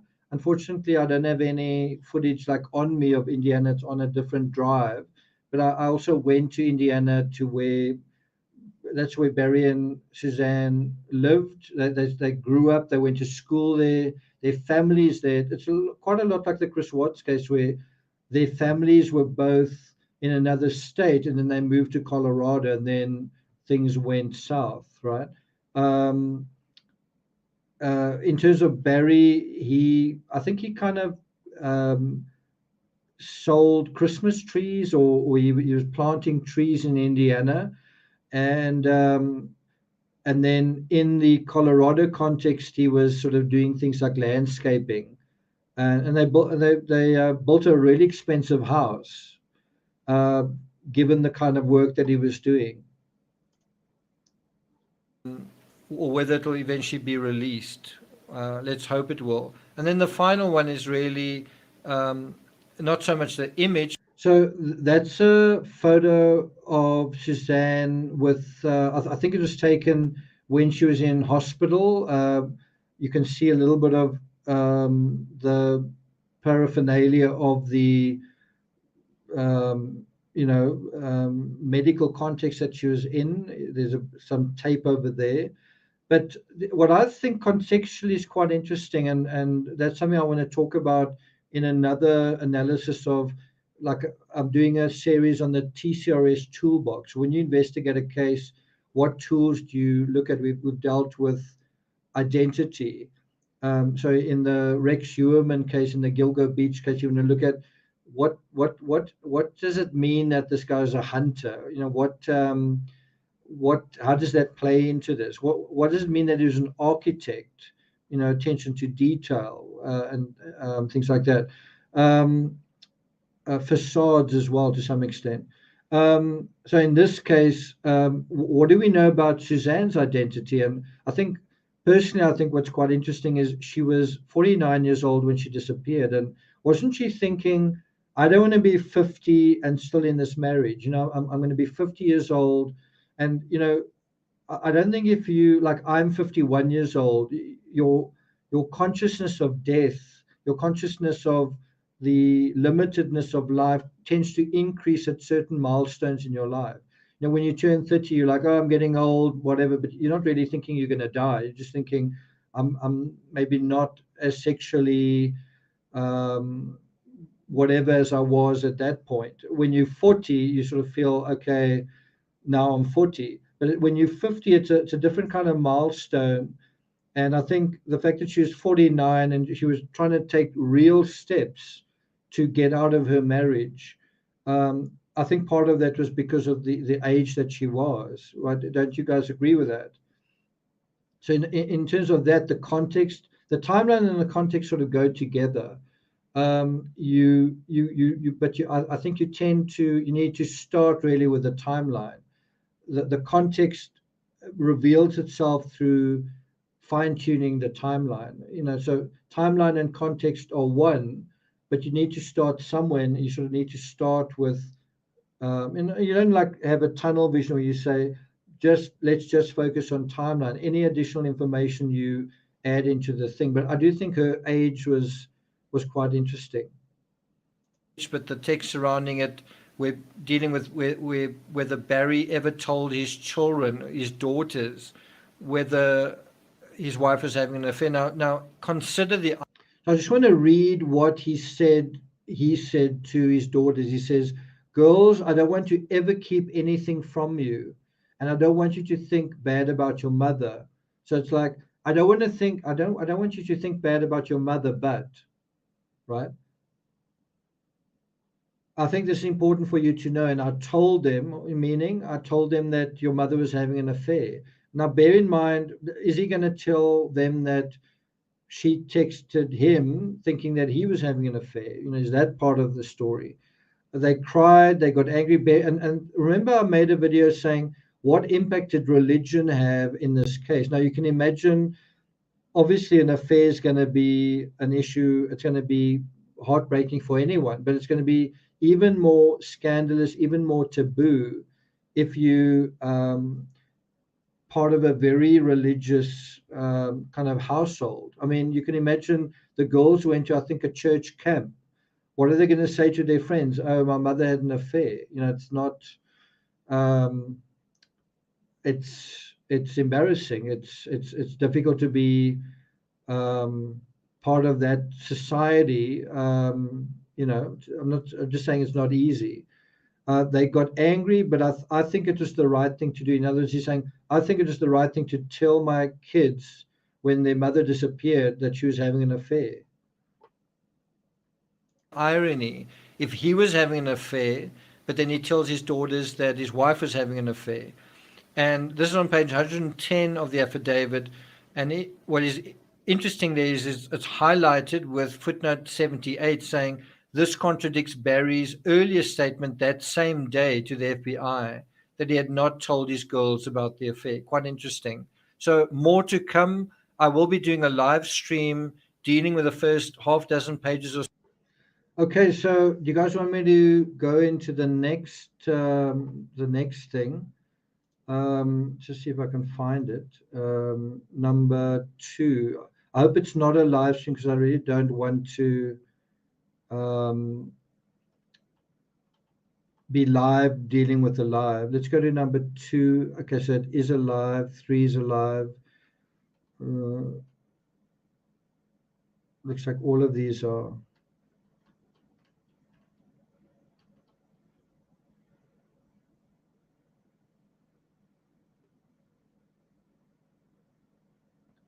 Okay, let's have a look at this one. Hang on, data extracted from defendant's phone. Let's look at that one. I'm really just looking at the playlist. So I'm just, let me share the screen. I'm just looking at the playlist here. You guys are welcome to look at it on your own time. Shall I put a link in chat? Thanks, Amory. Thank you.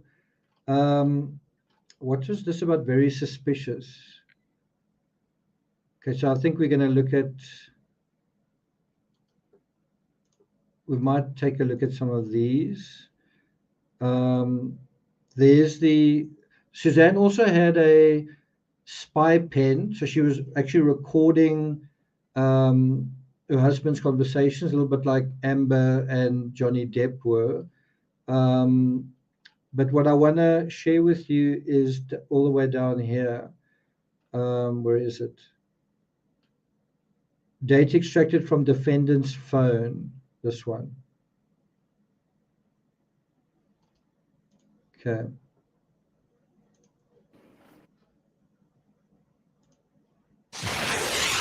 Hello and welcome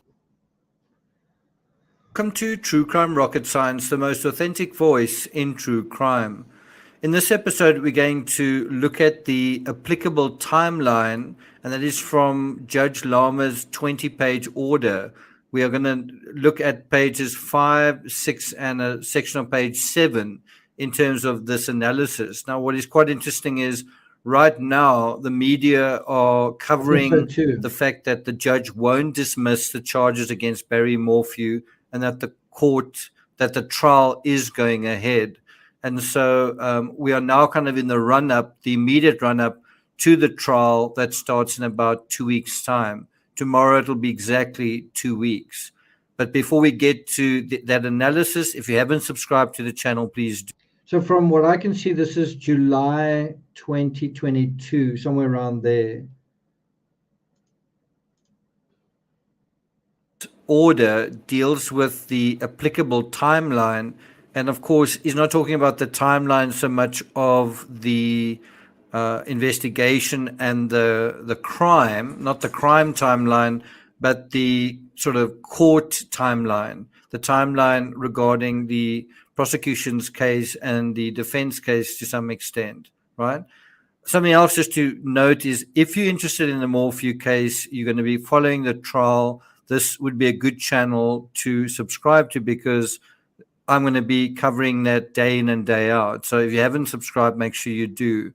So over the next couple of days, we're going to be dealing with. So I'm not sure if you can see that it refers to Kevin Hoyland, the expert in cell phone tracking and historical call data analysis.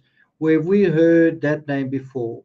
FBI agent Kevin Hoyland. Didn't we? Wasn't he in the Chris Watts case? He's definitely a name that I've definitely seen before. With additional sections from Judge Lama's order. And as I say, in this particular episode, we'll deal with the applicable timeline. And so it reads as follows. On May 27, 2021, Mr. Morphew appeared on the filing of charges. The court also addressed several motions, and then it talks about I want to jump new ahead. reports being generated, but there's a delay in providing that and stipulated to not calling him as a witness. So you've got a dog handler who is now not going to be called as a witness. Accordingly, the court again found a Rule 16 expert disclosure violation as it related to Mr. Doug Spence and excluded him from testifying at trial in the prosecution's case in chief. And so I'm not going to take it further than that, except to say one of the more interesting headlines comes from 9 News. and it is where Morphew prosecutors are saying the order to exclude a whole bunch of expert witnesses is, in their words, quote, tantamount to dismissal, end quote. They're saying the sheer amount of witnesses they're not being allowed to call expert witnesses or as expert witnesses is similar to, it amounts to this. And I mean, that is ultimately what happened. They got rid of so many expert witnesses, there was no point in pursuing the case. I Right? doubt it. If it wasn't, could it? Once we get back.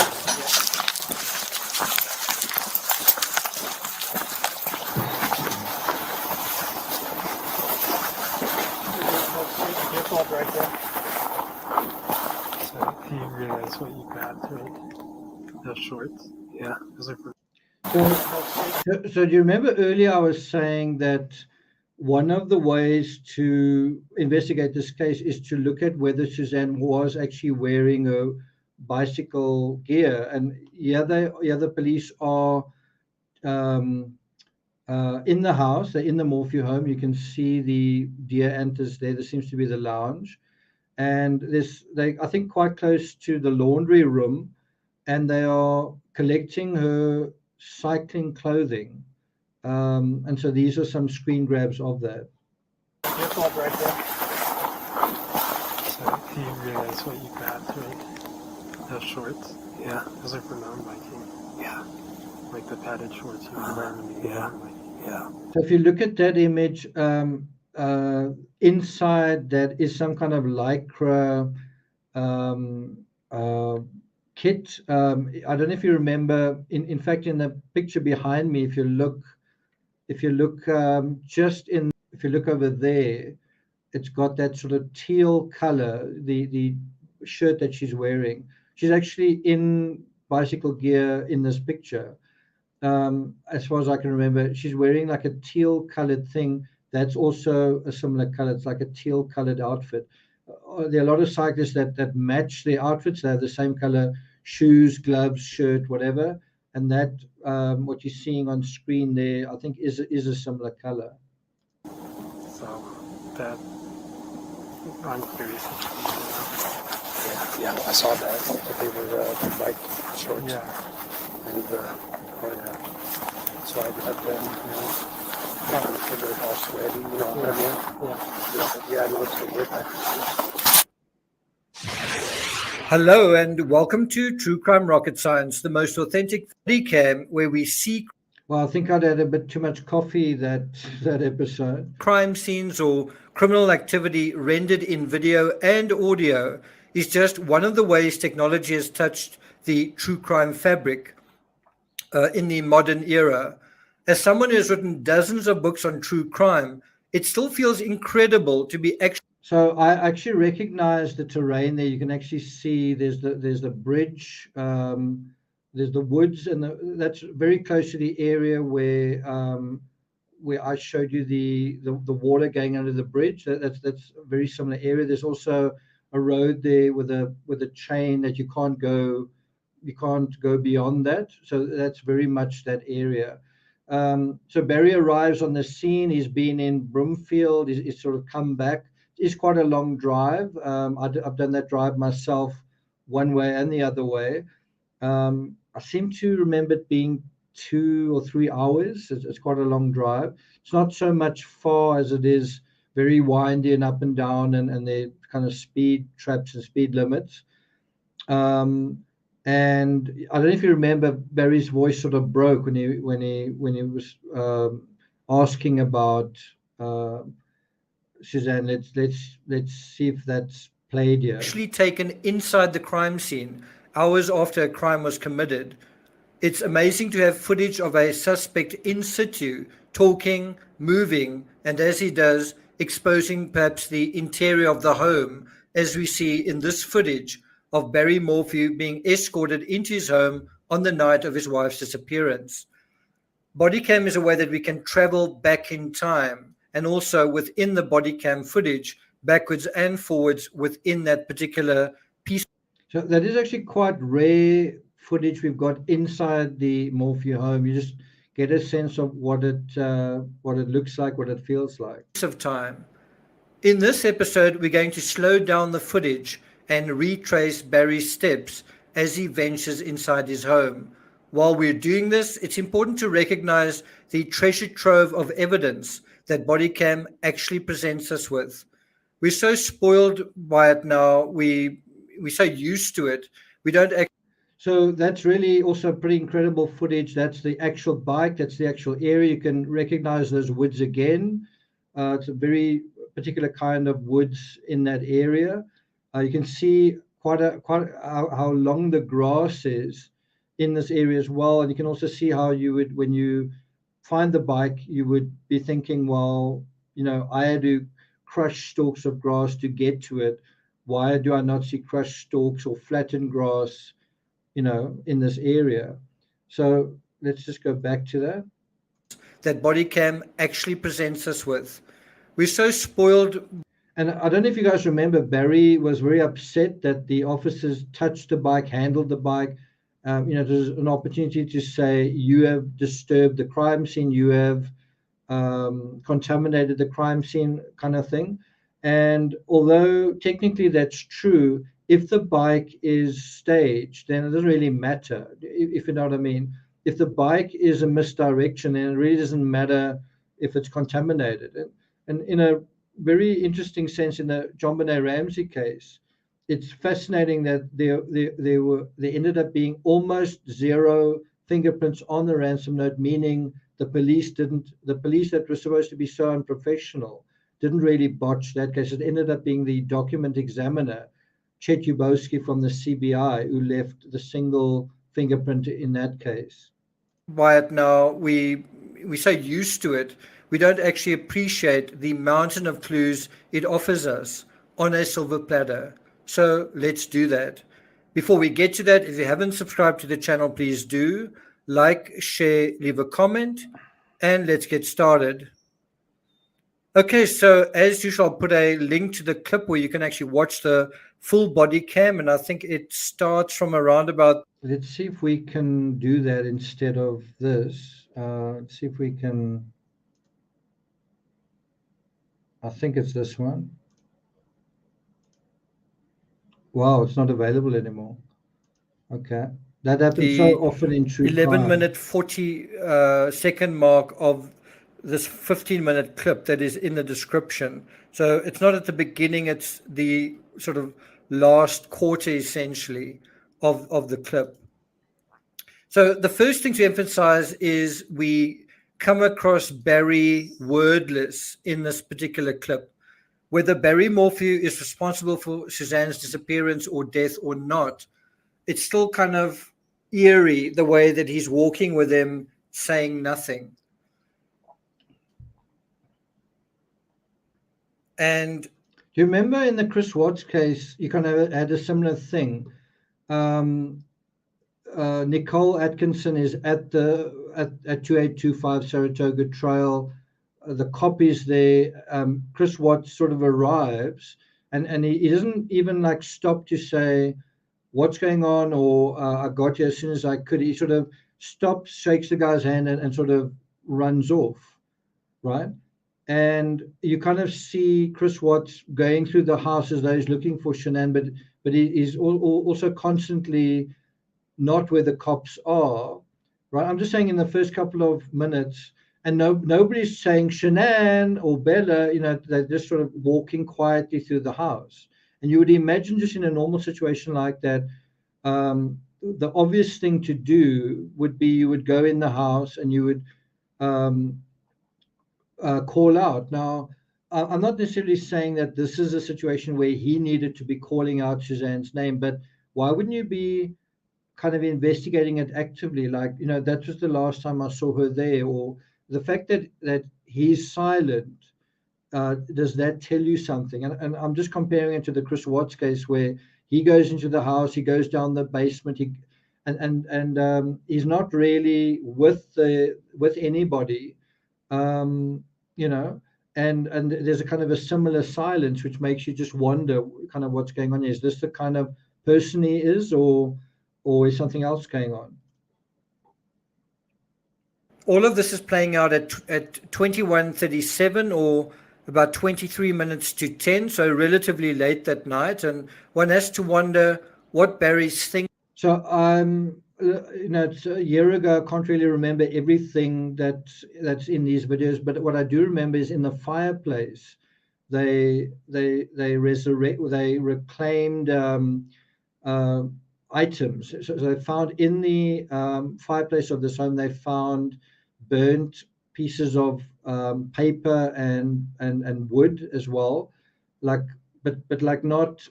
I don't know if you guys saw in the footage going into the house is like a pile of firewood. They found wood that looked like varnished furniture, which just seemed out of place. I'm not 100% sure if that'll be in this video. It probably will be, but that is also something that was quite suspicious.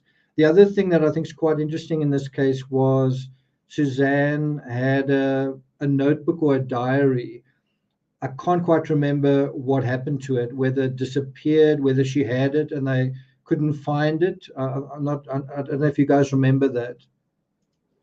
Thinking, if he is responsible for Suzanne's murder, then here he is just hours later with the police at his house and coming inside it. It's déjà vu to the Chris Watts case. Did he not expect this would happen? Or did he expect it but just not quite think it through? Did he think the police would come? So in these first seconds when Barry comes on the scene, one of his first words, I really wish I had the original. I don't know if this video is going to play the audio of it, but some of the very first words he says, and his voice sort of breaks, is, "Did you find any mountain lion tracks?" And it's very tricky in this case, but one does wonder, does that mean whatever happened to Suzanne was, what's the word, particularly violent, particularly bloodied? Is that what that means? Or is that just a complete, is it completely irrelevant? Come around, look around, leave and never come back, and it would be over. The other thing that's likely pertinent here, again, whether Barry is culpable or not, is that he was very likely very sleepy, tired by this time. Remember, so what's also interesting here is, I think that is Suzanne's vehicle. It's a Land Rover. It looks like a Land Rover from this angle. Well, there it is parked in the garage. There were some people early on who thought that this needs to be dismantled, this wall over here, that since Barry was a landscaper, since he did landscaping, since his expertise was in doing things like that, and I think what he was supposed to do in Broomfield was build a wall or something, if I remember correctly. But there were some people who said you need to remove these rocks, and we do know that investigators went to a site he'd been working on, I think even the previous day, and they sort of dug through the concrete foundations and obviously found nothing. But one of the suggestions people made was, remove these rocks. Maybe Suzanne is behind that. Do you guys remember that? Almost 10 p.m. This is because we know he was fumbling around in the dark in the wee hours of the morning that day at around about 3 a.m. and perhaps earlier. And, ostensibly he was doing this because he had to get ready for a work function or a big job in Broomfield. And so just another thing that's interesting to bear in mind, again, when you know the fabric of the case, if you say that this is a unusually religious family, that this family, I've got very strong Christian beliefs, right? Then why are you working on a Sunday? Why are you on Mother's Day and on a Sunday? Why are you not at home with your wife, but instead you at a job on a Sunday? It just is something that you sort of wonder, is that in this person's character? Really, what was he doing for the rest of the day? Just think about that. Getting up early to be at a job only to make multiple stops to drop off. So this is a photo from the day of the incident. This was Mother's Day. Hold on, that wasn't. It was the day before. Saturday, and this was Barry driving to his work site. So Barry was working the previous day, and I think that is the site where they went to check, because I still think the neighbor at that site said he was working there until midnight or really late, and so that seems suspicious. And that's also just what made this such a crazy case. Like, where do you begin to investigate it? And so this was a capture at about 2:30 p.m. And I do think a very relevant, really important question to ask in this is, what was Suzanne's time of death? When did Suzanne actually lose her life? And let's put that ball in your court right now. The problem is, if I ask you in the way that I want to ask you, I'm going to give away the answer. But let me ask the question like this. Let me type it in chat. Do you think Suzanne died on Mother's Day?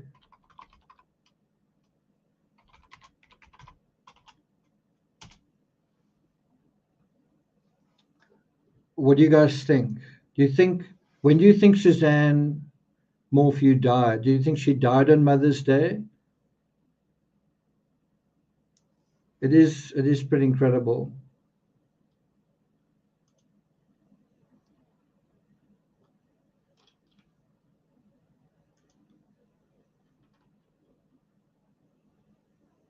So Enlightened One says yes. Sarah Bell says the night before. Jalsi says very early in the morning. Terry, our mod, says the night before. By the way, I'm supposed to add Jalsi as a mod. Let's see if I can do that quickly. No, I can't do it on this. I can't do it on StreamYard. I haven't forgotten, Jalsi. So let's have a look. Some interesting comments here. The night before, someone says the night before, someone says the night before. So yeah, this, I agree with Liesel. I also think she died Saturday afternoon, which I think is quite surprising to a lot of people. Margaret Zabinski also says, I think the day before, around about 2 p.m. But yeah, I agree that I think that Suzanne died. Remember, she was suntanning, and remember, she was actually talking with Jeff Libler, and then said, I kind of have to go. Do you remember that? So the last signs of her life, the last messages she was sending was around about midday Saturday. I think a lot of people assume that, because Barry said that they had a barbecue and they had sex and this, that, and the other. That people think that version's true. I actually think that she died much earlier.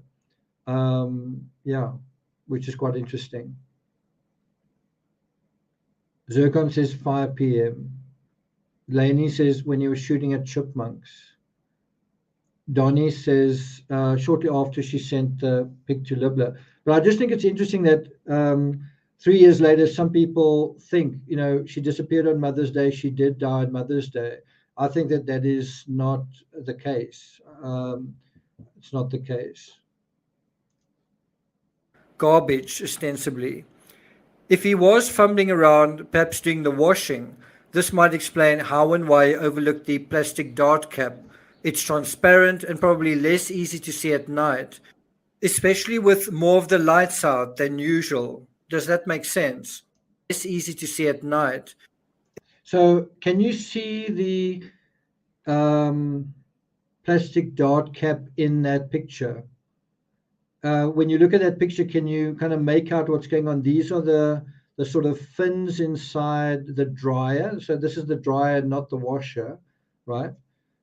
Can you see where the dart cap is? It's over there. It's actually quite a long, kind of pen-shaped. It looks a little bit like a pen, and obviously what goes inside that is like a needle-like contraption, right? And so that's the dart cap there. And so the point I was making in this video was that is the reason why this was overlooked, because the crime was executed, or the cover-up or whatever, the aftermath was executed at night and kind of furtively, to some extent in the dark. And so that is quite difficult to see. It's a transparent plastic container that is going to be a similar color to the background, which you maybe not going to see that easily, under those circumstances. But I mean, the question does arise: why are you seeing it in the dryer? Then, like, do you normally carry tranquilizer things in your pockets or whatever, right? It's quite an interesting thing. Especially with more of the lights out than usual. Does that make sense? That brings us to the second point, hands in pockets. In much of this nocturnal footage of Barry, we see him with his hands in pockets.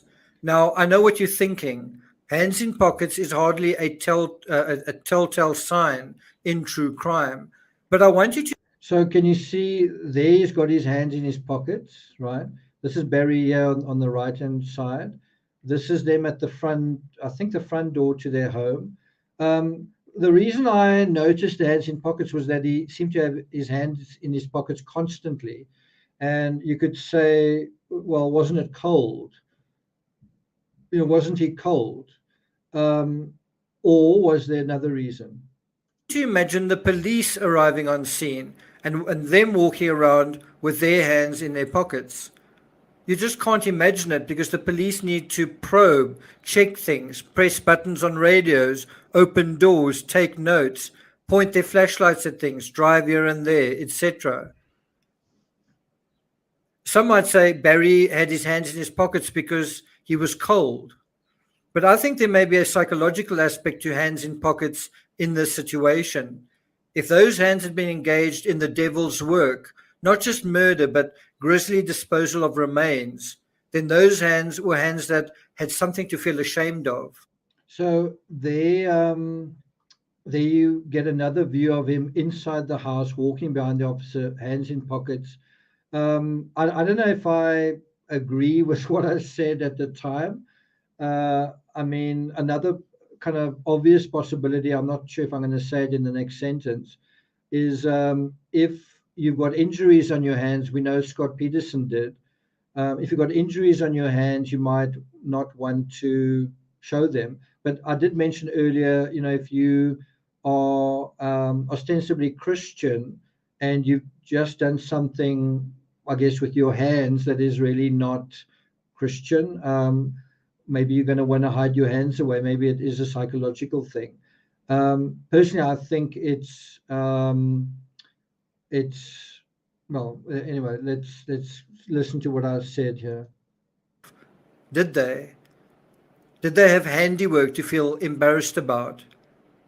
The combination of Barry saying nothing and hands in pockets feels either smug or strangely introspective given the circumstances. Most people in that situation, you'd imagine, would be investigative, curious, expressive, questioning. So I don't know what that is over there. I don't know if it's I don't know if that is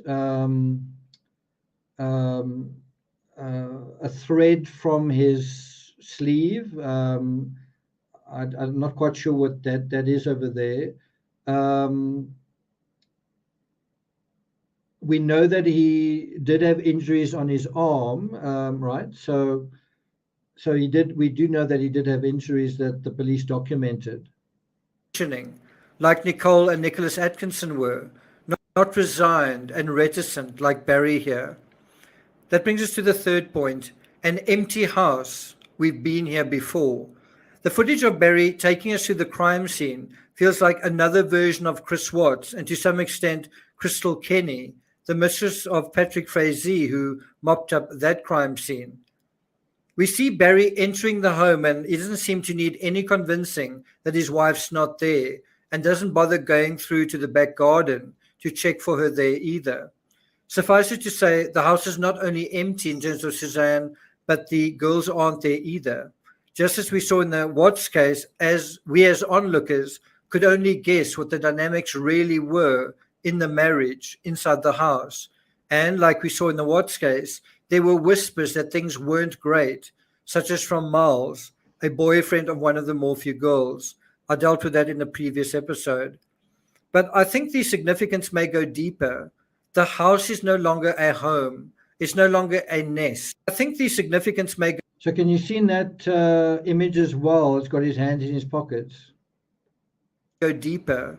The house is no longer a... So there you get quite a clear idea of the sort of grassy fabric, the grassy texture surrounding this bicycle, right? And you can kind of see in a very obvious way that you're going to be able to tell whether someone moved through there. It's going to create a kind of it's going to create deepish impressions where someone has trampled onto a fairly thick mat of long grass. So it's going to you probably be able to see in a way a trail that leaves kind of a impression, going away from the bicycle, and you don't see that. And so one does wonder, if the bicycle had been just left on the side of the road. Let me say that again. The bicycle had simply been left by the road. You wouldn't be able to say, well, no one has left the site of this bicycle, because there would be, well, I suppose potentially if it is a dirt road, you could say, well, there were no footprints around there, but presumably the people coming onto the scene would contaminate that. I know a big attempt at a defense in the Murdoch case was that the police stood around the bodies, and so that no one could see tire tracks or footprints around them, right?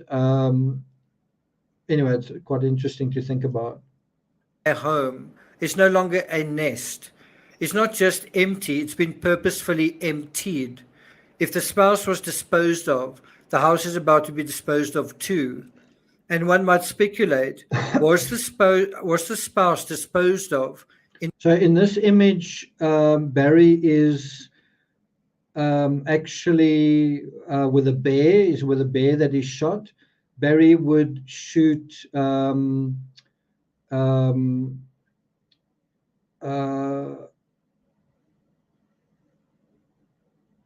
was I going to say? So Barry would shoot bear, and you can see this area does seem to be very near to Colorado. I don't think it's like Indiana or anything. But Barry would shoot them, and then he would dress them as well. He would. It wasn't just he would shoot them and then that was it. Oh, what I want to say is he would sometimes shoot them with. I think he had a bow and arrow as well. So he had various shooting weapons. Many kind of hunting rifles, different kinds of rifles. One thing I seem to remember from one of his statements was he said that around the time that Suzanne went missing, he said that he'd shot, that there were deer moving past his home, and that he was standing in the garage and he shot from the inside of the garage to the deer, which I just thought was a bizarre thing to say. Anyway, let's continue. In order to get the house and in order to win the treasure behind the disposing of it, in terms of being the sole survivor. Number 4, not on his phone. You'd imagine Barry would be on his phone trying to call Suzanne, trying to call someone. Again, there seems to be resignation that she's missing. Is resigned to the fact. You'd imagine if you were looking to the fact. You'd think Barry would be on his phone trying to call Suzanne, trying to call someone. Again. So there again, you can see the bobcat in the background, and the bobcat was something that a lot of people thought, was this used somehow? There seems to be resignation that she's missing. Is resigned to the fact. You'd imagine if you were looking for someone very familiar to you and others were looking for her as well, the biggest asset would be your phone. What was the last message you got? And wouldn't you volunteer this and share this? Did Barry do that? Number 5, not asking questions. In the footage, Morphews asked questions even though he's supposedly new to the scene. He's been away all day. Why isn't he asking any questions? Later on, hours, days, weeks, months later, did he follow up? Did he ask questions? Was he ever seen actually searching for his wife? According to Out There Colorado, quote, Morphew led deputies inside his home for the first time to look for any of his wife's clothing the investigation can use for her scent, presumably.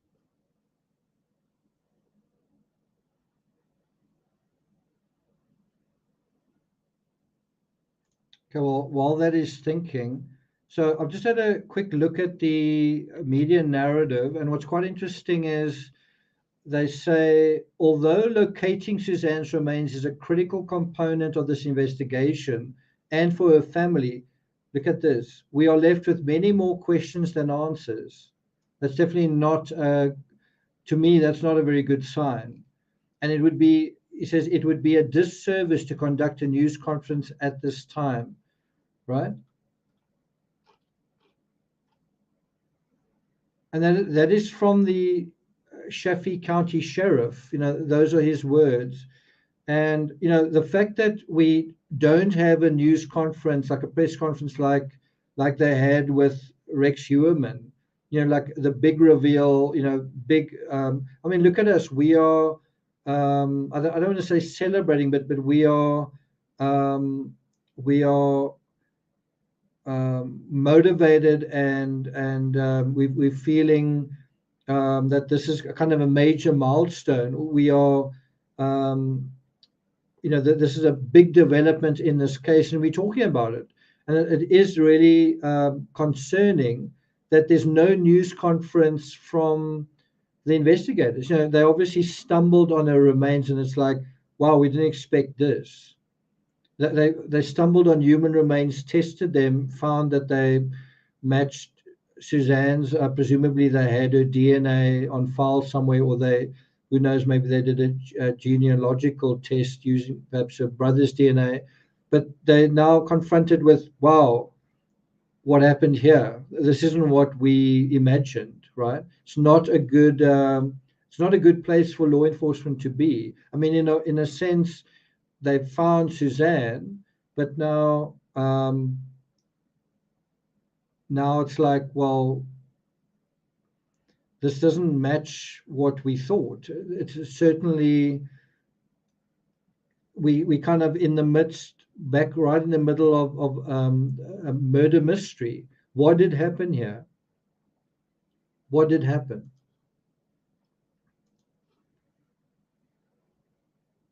Inside his home for the first time to look for any of his wife's clothing the investigation can use for her scent, presumably for search dogs. The crew walked through the front living area of the house. So I've actually been wanting to find these images. These are images of his hands. And you know, remember I was saying, you know, why does he have his hands in his pockets? Well, you can see that it's his right hand, right? This, well, this is my right hand. I don't know what it looks like on screen, but it is his, oh, hold on, it's his left hand. Well, it's his left and his right hand, obviously. Yeah. So, I mean, this is his left hand, that's his right hand. Both hands are actually got little injuries on them, right? Small little injuries on them. I don't know when these photos were taken. I presume it was pretty close to the time. And then the question is, I mean, look at those injuries over there. And then the question is, are these, look at that injury, is that an injury on his thumb over there? Can you see that over there? And so the question is, are these injuries relevant? And I think when he was asked about this, he said, you know, I injure my hands all the time, which you'd imagine he would. He is that kind of guy who's very rough and ready, right? But again, the question then arises, is his hand in his pockets because he's trying to hide an injury? So it is quite interesting looking at these injuries. If you look at those marks on his arm, there seems to be a little bit of swelling there. It's still red, which makes one wonder how recent is that injury. If you look at these wounds, it's kind of hard to say. It's kind of hard to say whether they are fresh wounds or not. There seems to be almost a square shape on.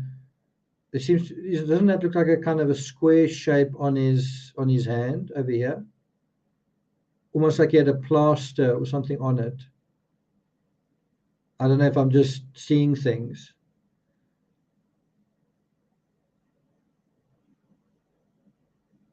Okay.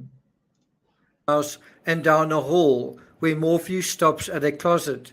Anything down there? Morphew asked the deputy.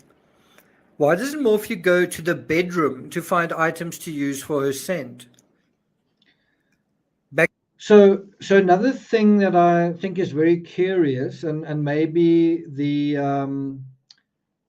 answer will be coming out like as I speak, I don't know, but you would imagine that Barry would make a statement. You would imagine that Barry would say something in response to his wife's remains being found, right? So in a way, you can understand law enforcement not doing that. They've already been burned in terms of this case. They've already realized that they need to be very cautious in terms of this particular investigation, right? And we also know that was a bit of a surprise finding what they did find. From Barry's side, that it's a little bit different. I suppose he could say, well, I don't accept this as evidence. Maybe it's a 90% match. That doesn't mean it's a 100% match. So legally, is there a thing of, well, I don't know whether I'm going to accept that this is Suzanne Morphew's remains. You know what I mean? So that could be, there could be some uncertainty. There's obviously a sense that there's no uncertainty from law enforcement, but the defense might say, well, it's a 99% match. There's doubt that it's, if it's not 100%, there might be some doubt.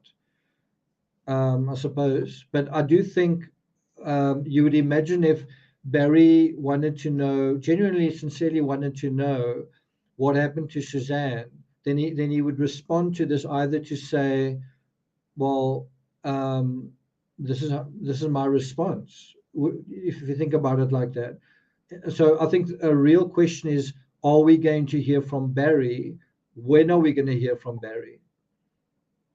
Back to the article, quote, once outside, the deputies look at the evidence they've collected in a large zip-closed bag and shine the flashlight on the evidence. One of the officers says, those are shorts.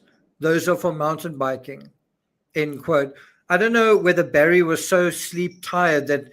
So that is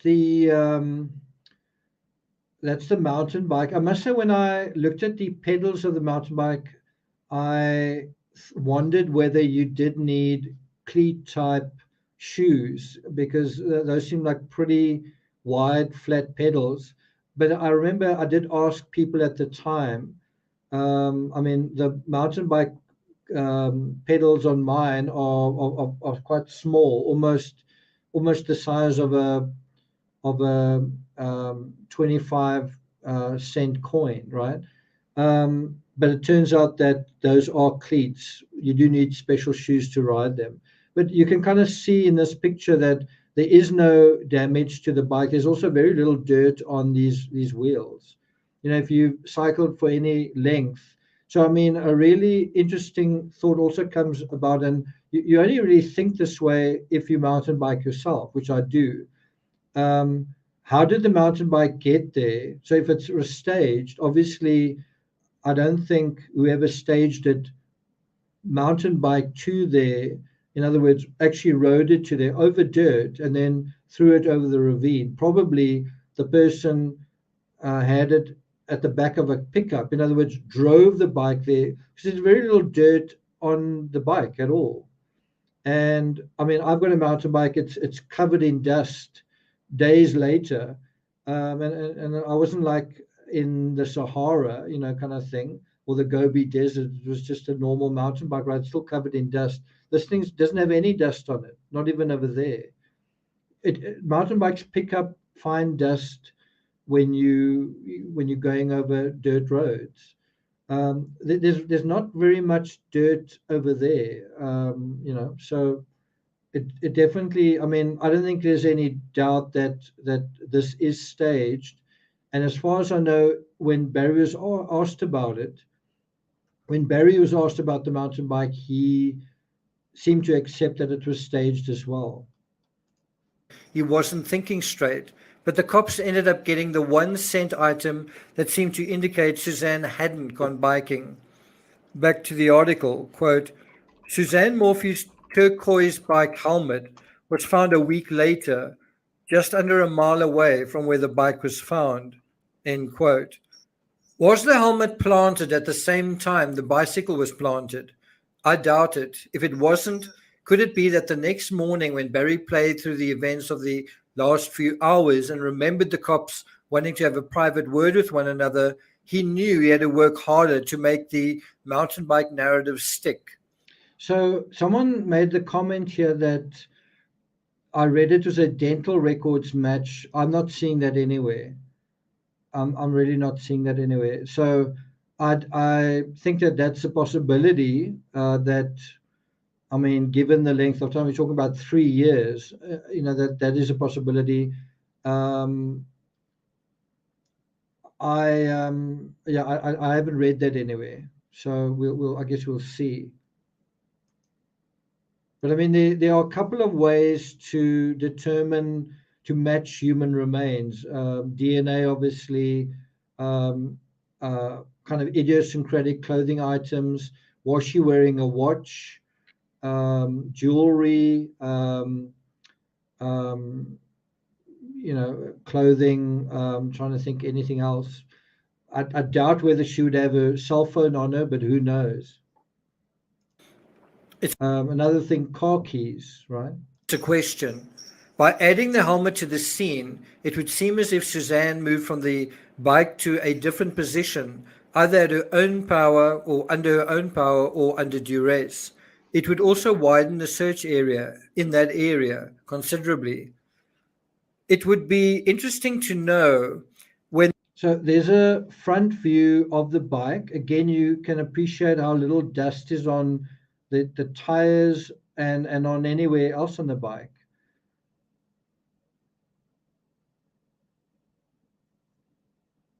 And I think Barry complained that, by touching the saddle, they'd contaminated the scene or whatever. And to me, the interesting thing about complaining about that, like I remember thinking, why the heck is Barry so concerned about touching the saddle? And I think if I have to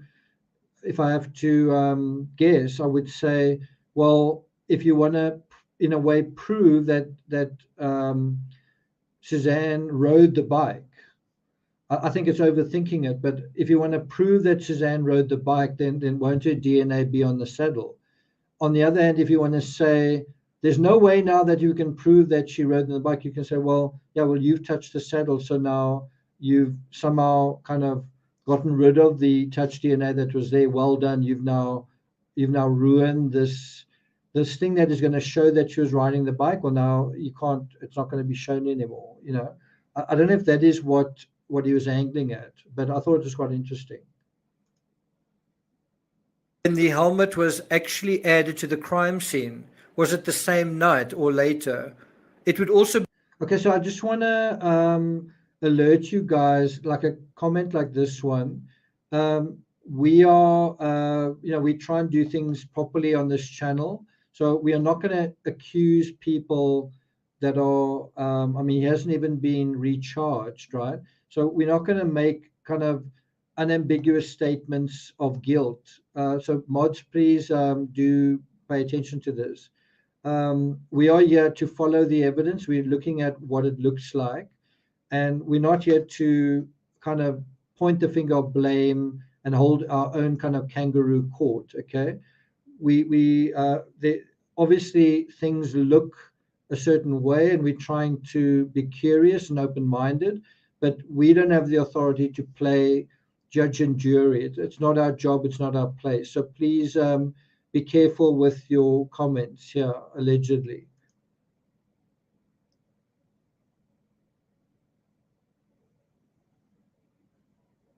Okay, let's continue.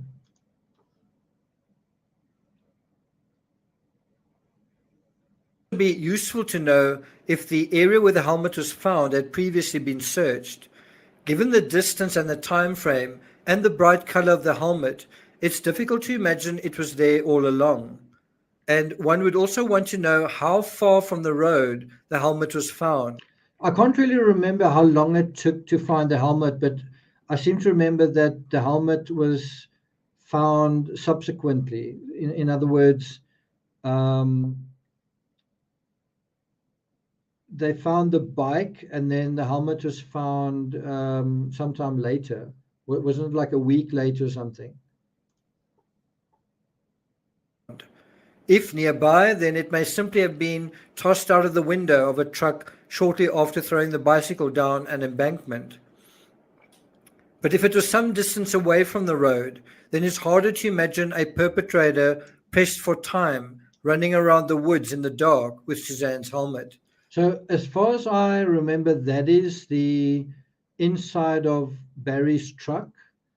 And does it look very neat and tidy to you? So I remember like a red flag went up with me when they said, why did you throw out garbage here and there, or why did you make all those stops? And he said his truck was very cluttered or dirty or something. And then you look at his truck and it doesn't look terribly neat now. And then you think, I think something's going on here now. Seems to direct your attention. We need to go and have a look at these garbage sites. And so he doesn't really need to clean his truck, right? And he doesn't need to have his story make a lot of sense if that is a misdirection to begin with. What is interesting is in his truck are, I don't know what you think, but this to me looks like a kind of a camouflage type garment. You can see that this is a fireman's helmet. Looks like that to me.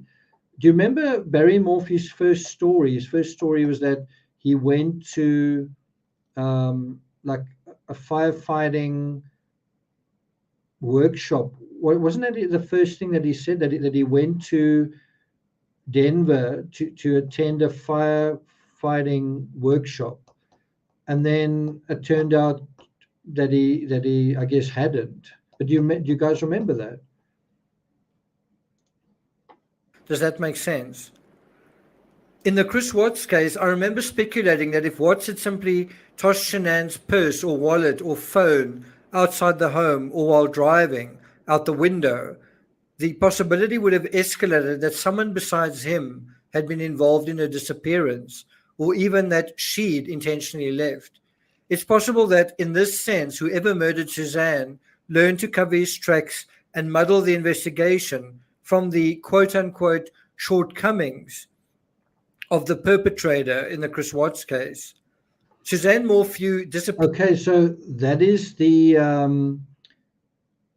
those are some of the artifacts that they got from the fireplace inside the Morphew home. Now, if you look carefully, so that piece of wood is not typical firewood. I think they either described it as ornamental wood or furniture or something like that. But that is not the same wood that was, like, I don't know if you guys noticed right in the beginning. Can you see? I suppose you can't see. Okay, so where are we over here? It's 11:50.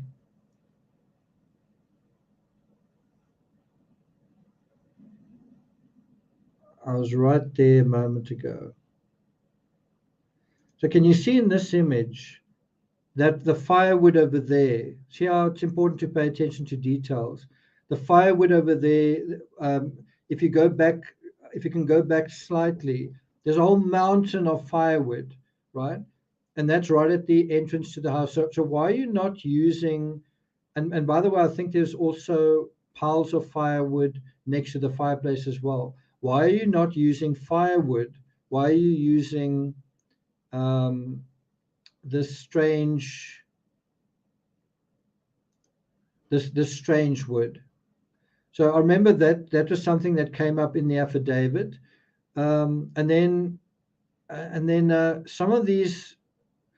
Can you see that it's a weird thing to be in the fireplace? It looks like it could be a Christmas wrapping. It might be part of I guess a notebook, but it's a kind of unusual paper. There are also pieces of wire. I don't know if that is possibly a card or something, but this is what they found in the fireplace. You can see it's recently burnt, right? 2020. That was Mother's Day. So I'm trying to look in this picture whether I don't actually see firewood next to the fireplace there. There might be some over there.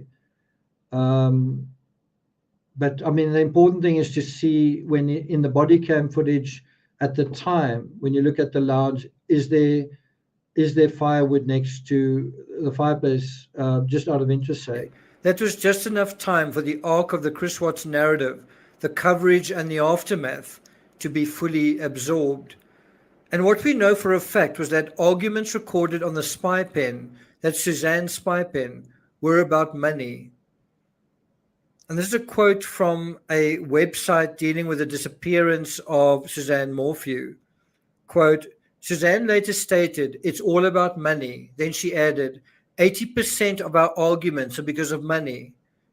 It's quite a statement to make.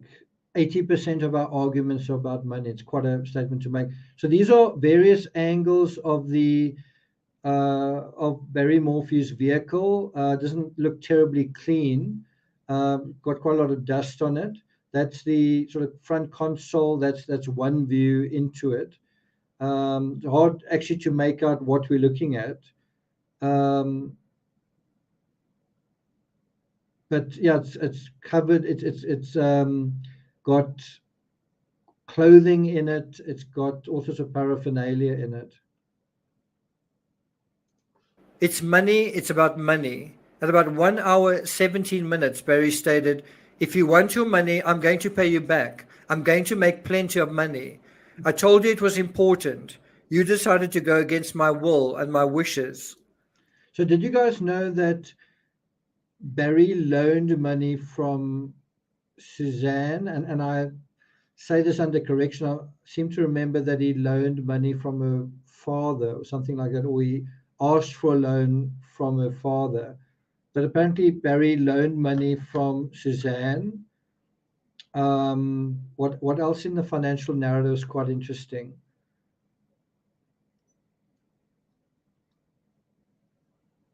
I do know that she was in text. I think she said that he'd invested in silver, that he speculated or something in silver, and that hadn't necessarily worked out terribly well. Suzanne responded with words to the effect of, not against it, you brought it up and we talked about it. Secondly, Barry was listening to a true crime podcast called Forensic Files on March 22nd, less than a month before the murder. One of the episodes involved a girl, Vicky Lynn Hoskinson, who disappeared and was later found murdered after a bike ride. Another episode Barry listened to involved a staged car accident, and that particular crime involved an adulterous couple, and part of the couple was a woman named Suzanne. Intertextual, what do you think? Thank you for listening, and I'll see you guys next. Okay, so let's see if there's something else on the playlist we can look at. I don't know if you guys want to make a suggestion here. Should we look at Suzanne's last photo? And then there's also Suzanne's final text. There's another one where she says, "It's been rough here."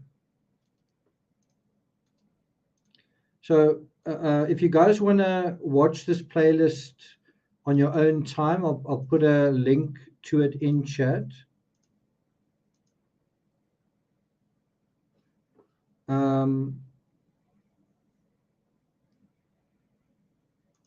We're using way too many platforms for work.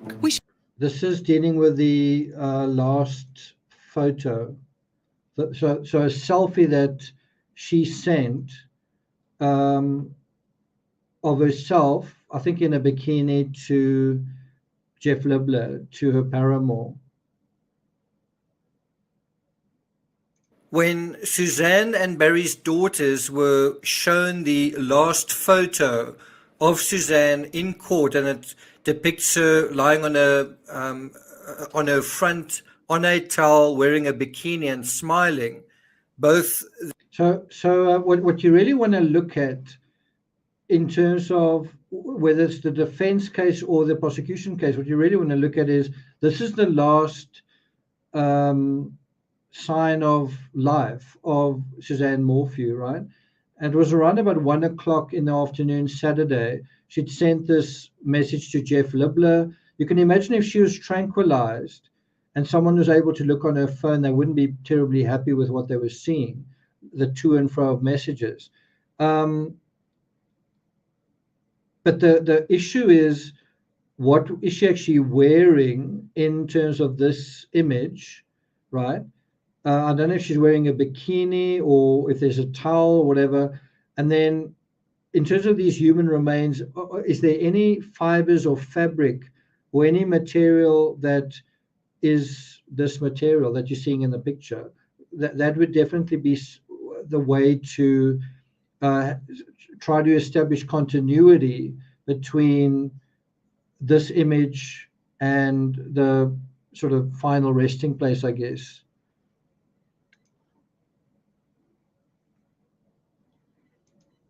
Their daughters broke down in tears. Barry would later tell investigators that his wife looked drunk in that photo, and this is really the last proof of life of Suzanne Morphew. It was taken on May 9th, 2020, a Saturday, the day before Mother's Day, at 2:03 in the afternoon, and it was sent to her paramour, Jeff Libler, this selfie of herself suntanning on a towel. One of the questions we want to ask is, where was Barry when this selfie was taken? And what happened in the text leading up to this particular selfie? Before we get to that, if you haven't... Okay, let's just go back slightly, forward slightly. So that is another page from the, I think that came out of the affidavit. And what that is just the incredibly detailed telematics from his truck. If you look at some of those items, parking lights on, parking lights off. And that is, if you look at that, that's Saturday, the 9th of May. And, that is, there's a lot of on-off going on at 4:05, 4:15, 60 minutes past 4, 6 minutes past, 60 minutes past 4, and then parking lights on, off, going on at about 100 hours, 8 o'clock at night, then again at 10 o'clock at night. So just in terms of the truck turning on and turning off and this and that, there's a tremendous amount of activity for a Saturday. And it continues. If you look down here at the bottom, the parking lights are going on and off at 1 o'clock in the morning, 1:42 in the morning, 1:42, 1:42 going on and off. So there's quite a lot of activity on this truck that's just really strange. I don't know what this refers to here. These numbers here. I don't know if these telematic times are actually not correct, because next to it are other times, and if you look at those times, it's still a lot of activity. 10:15 a.m., 10:16, 10:16, 1:55. This is close to the time that we think something happened. So we know that she was texting around about 1 o'clock in the afternoon. Barry seemed to, his truck arrived around about that time. And then this activity, 2:43, 4:44, 4:44, and then all of these other times here. So I'm not quite sure what's going on here. You've got these handwritten times here, but the point is, it doesn't really matter which timeline you subscribe to. There's a lot of activity going on that Saturday.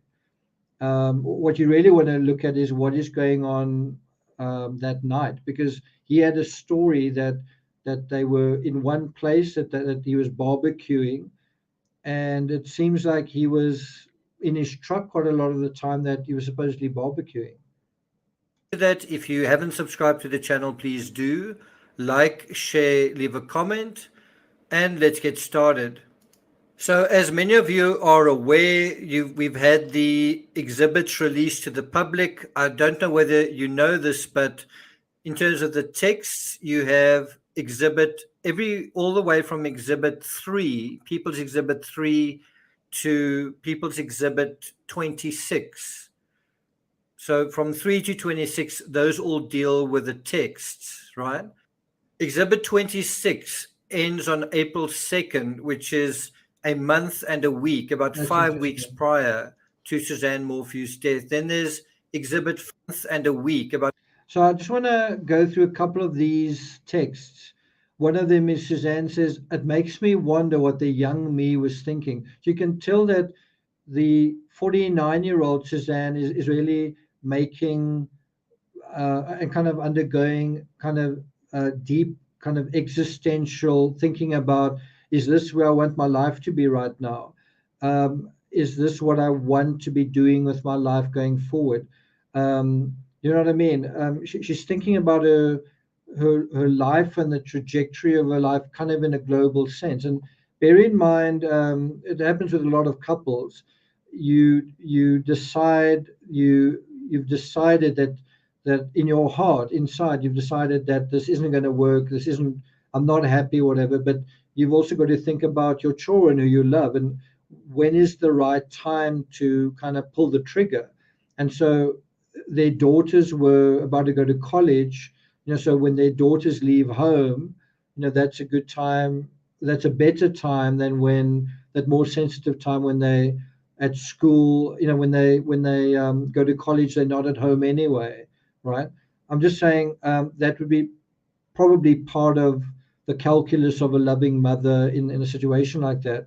She also says here, in terms of when she was a young girl, she says, "I was a broken girl just looking for stability and no confidence in who I was." And then she says, "He thinks we are great as long as he's getting what he wants." So you kind of get the sense that almost like again an inversion of the Chris Watts case, where her feeling is that she doesn't want to play second fiddle. She doesn't want to just be there as a sort of a housekeeper and whatever you want, whatever makes you happy kind of thing. She doesn't want to be that person. She says here in this text, "I have regrets, but Mel and Macy are the sweetest parts to this." No mistake. They're just indicating that she is a loving mother, right? I can't quite make out what is here. Something about a declaration. "I feel bad." This is April 2nd, 2020. So barely a month and a week before she disappeared. She's saying, "I feel bad about something." she says something about a point, something is sobering. I can't quite make out the full thing. I don't know if it's, I'll go back slightly. Okay. Anyway, so this is what she says. It changes like the wind as usual. Long text this morning of apology and declaration. I don't know what she means by declaration. Is it him saying, I will try harder. I'll do this or I'll do that. It's sad. I feel bad. You can see there's a sense of resignation from her. I don't want to cause him to have to do this. There's just become a point that the reality of what's never been there is sobering. And if you take that text in the context of I was a broken girl, makes me wonder what I was thinking when I was young.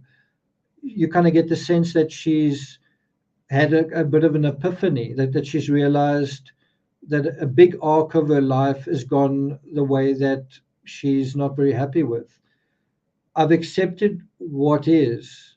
He can't change the core person, and so on. It's quite interesting, quite deep text. And this is a very unusual amount of soul searching at a very critical time, 1 month before she disappears. Exhibit 26. So from 3 to 26, those all deal with the texts, right? Exhibit 26 ends on April 2nd, which is a month and a week, about 5 weeks prior to Suzanne Morphew's death. Then there's Exhibit 56, which I think is from May 6th, somewhere around there, where she says, I'm done. And so the question. Okay, so yes, quite an interesting question. Won't this be double jeopardy if he's tried again? Well, he was not actually tried. The case was dismissed. I can never remember. I think without prejudice, which kind of means with prejudice, because he can be tried again. He hasn't actually been tried. He was, so the case was dismissed without prejudice, which means there is the legal opportunity to try him again. But something is wrong. The police haven't made there's not been a press conference. So there's some kind of limbo surrounding this case that, are the right people in place to investigate it, to prosecute it? We'll see. Is where are the texts between People's Exhibit 26 and 56? Do they exist, or have they been redacted? That's right. Now, in terms of the question I stated earlier, where was Barry while Suzanne was flirting with Jeff Libler? Where was he? What was he doing? Well, quite interestingly, on page 6 of 624, this is from the defense exhibit, it deals with the metadata of the vehicle. Okay, so essentially what we're dealing with here is, does Barry have an alibi, right? It's a key question. It's a central question. It's a question that we often just forget about. And the difficulty is in reality, it's actually very hard to say between right now, where the remains have apparently been found, and the last photo of her, which was taken on that Saturday, May 9, 2020, we can't say with any degree of certainty when she died. I don't know. I doubt whether you're going to be able to look at things like, digestion and food in the digestive tract. It's far too long a period of time has gone by in order to say, well, that shows that this happened at this time. So that is a real problem for the prosecution in this case, is to say, what is the time that this occurred? And the reason why that's so important is because if you can narrow that down, if you can say, well, this is the time that's so important, then you say, well, where were you at that time? And that is why it is quite important to say, Suzanne very likely was killed on the Saturday, not Mother's Day, not Sunday morning or Sunday very early in the night, likely shortly after this selfie was taken. I'm just saying if you can narrow that time down, that's when you then say, okay, well, who has an alibi at that time and who doesn't, right? But again, how do you prove that is when she lost her life? That's also quite difficult. I mean, the one way is you can say, well, there was a lot of cell phone activity on and on and on, then it stops at this point. That is quite a good argument. I mean, think about yourself. How often are you on social media? How often do you send emails? How often do you text? And then suddenly all of that chatter just stops, and it stops permanently. That's would seem to be quite a good indicator. The absence of evidence of life being potential confirmation that is when something happened. Barry's vehicle, and it shows the parking light activity, when the parking lights were on, when they were off. And this is on. Okay, so someone asks, do we know if his phone pinged in the area? Well, that's a good question. We also want to know if what his vehicle was doing. I don't actually know whether we can tell. If you look at those coordinates on the right-hand side over here, I think those are GPS coordinates. So I think the vehicle is giving off GPS data saying, which is kind of equivalent to the phone, basically saying this is where this is where the vehicle was, which is just as important. And look at that one. All of this seems to be, well, the question is that the Morphew home, that GPS coordinate there, is that the Morphew home at 1:55 p.m.? May 9th, the day that I believe Suzanne actually was killed. She disappeared the next day, but I think she was actually killed this particular day, the day that she sent that selfie. And so the item number 4 that's circled there on the left-hand side refers to the lights going on at 16 minutes past 10 in the morning. So it's possible that Barry drove on an errand in the morning. And then they're on again at 1:55 p.m. in the afternoon. It's possible that he left the residence in the afternoon. And then they. So if you think about it from Suzanne's perspective, at 6:15, around about, 10 in the morning on a Saturday, Barry gets in his truck and he drives off. And then he's away, is not at home for about 2 hours. The kids aren't at home either. And isn't that when Suzanne decides, well, it's a nice day, and I'm going to go out in the middle of the day and kind of catch a suntan and, enjoy my peace and quiet. And it's with Barry away that Suzanne feels comfortable enough to lounge and kind of enjoy herself. She's possibly assuming that Barry's going to be away the whole day, that he's going to be working. And maybe that's what Barry tells her. Maybe he tells her, I've got a job in Salida or wherever. I'll see you tonight. And then she assumes that he's going to be back much later.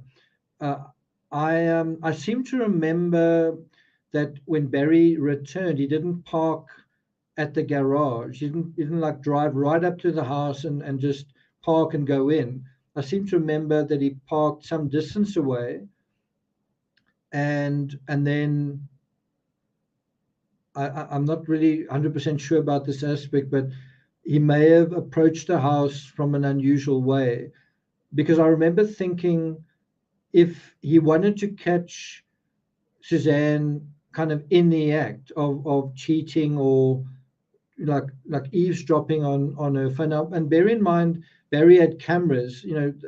My father actually has them as well. He's got sort of camouflage cameras that you can put in trees, and they're not very easy to see, but they record. They are activated by movement, and they can record sounds and video and whatever. And maybe Barry wanted to catch Suzanne talking to Jeff Libler, right? And that is why he parked the car far enough away that she couldn't hear that it arrived. And he didn't arrive through the front door, he arrived through a different way. But that is a scenario that I think is in the affidavit, if I remember correctly. On again at 1:55 p.m. in the afternoon. It's possible that he left the residence, unless he was not at the residence all day anyway. And Morgan. So someone says something about, do you think he, where's that question? I don't, like I say, we must be careful making accusations. We're just trying to see what the evidence is saying. But I do think that Suzanne was surprised. I do think that Suzanne, I mean, if Suzanne is texting the guy that she's having an affair with, it's because she doesn't expect Barry to be around. And we know when she was texting him, and we know, well, I think we know that Barry was around very close to that time. And so the question is, was Suzanne surprised? And then what happened after that? That's the question. Morgan Gentile, one of his co-workers, said that he was sort of busy on a job until about 11 when he dismissed her. And so that kind of makes sense that they may have gone to this Riverside area where they were working between 10:16 and 11, somewhere around there. And then he went somewhere else in 16. So the images on screen are I think it's the place that he went to work at. So they were building a house on the side of the river. I think it's somewhere near Salida, and he went there on Saturday. And I think that was where the police initially searched, because they thought that Suzanne might be in that concrete or in the river or somewhere in that, because there was a lot of earth that was moved at that site. And so they thought that was a very good candidate for where she might be. That is what you're seeing in this footage. If you look at the next picture, 11, somewhere around there. So if you look at that picture, that is the area near that construction site where that sort of created a kind of a beach out of rocks and so on. But that was the sort of terrain that Barry was working on at that time. And the police went and looked there. And then he went somewhere else at 1:55 p.m. Did he go home, right? Or did he, or was he somewhere else? Then there's another parking lot activity at 2:43 p.m. it going on. And so it's possible that Barry returned home around about 40 minutes after Suzanne sent this text. And then there's kind of a flurry of activity, 4:44 p.m.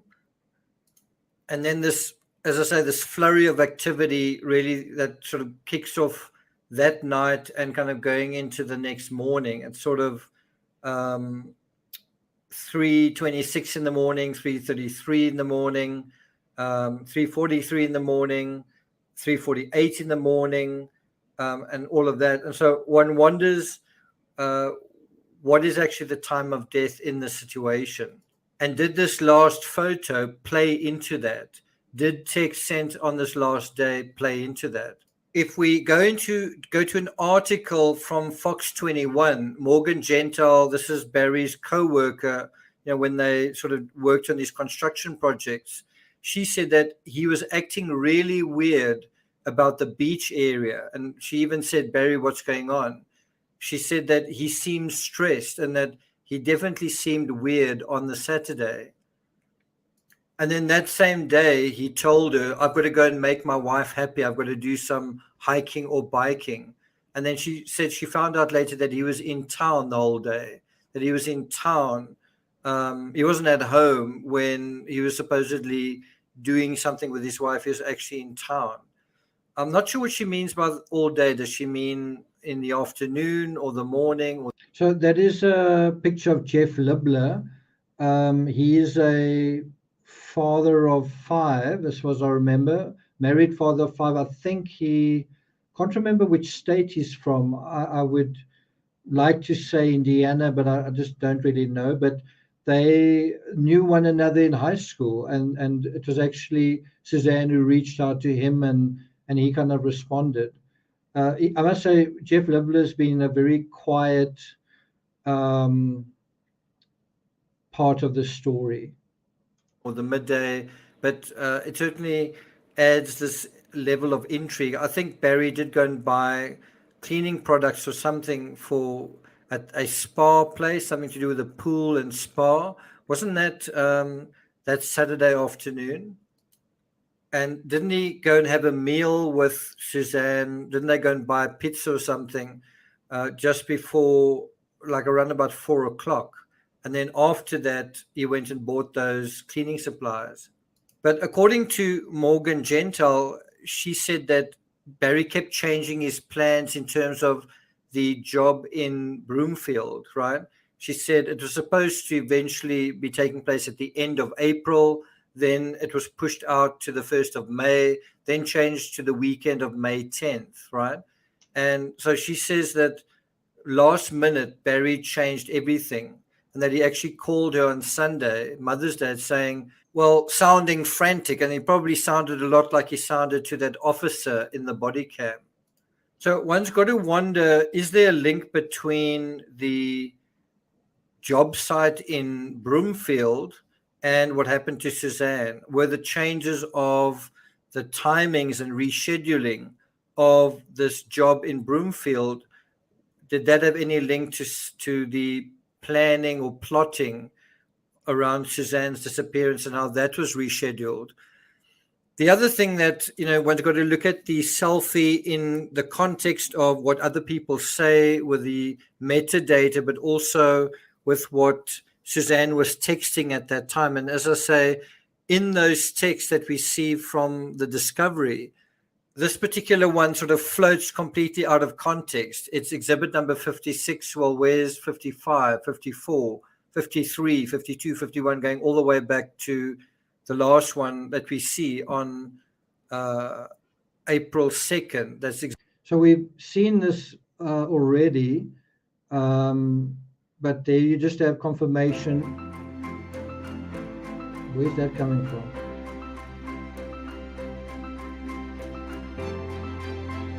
Coming from there. Okay, let's get rid of that. Sorry about that. Now, where was I? Because it's not that one. I think it's this one. So we're gonna finish this sort of There's something broadcast looking at the final text. I don't know if we've already looked at this. I don't think we have.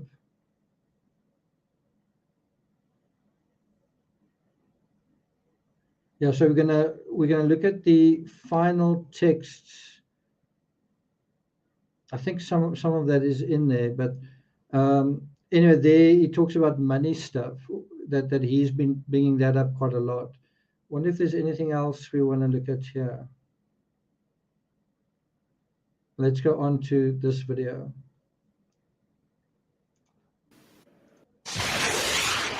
Hello and welcome to True Crime Rocket Science, the most authentic voice in true crime.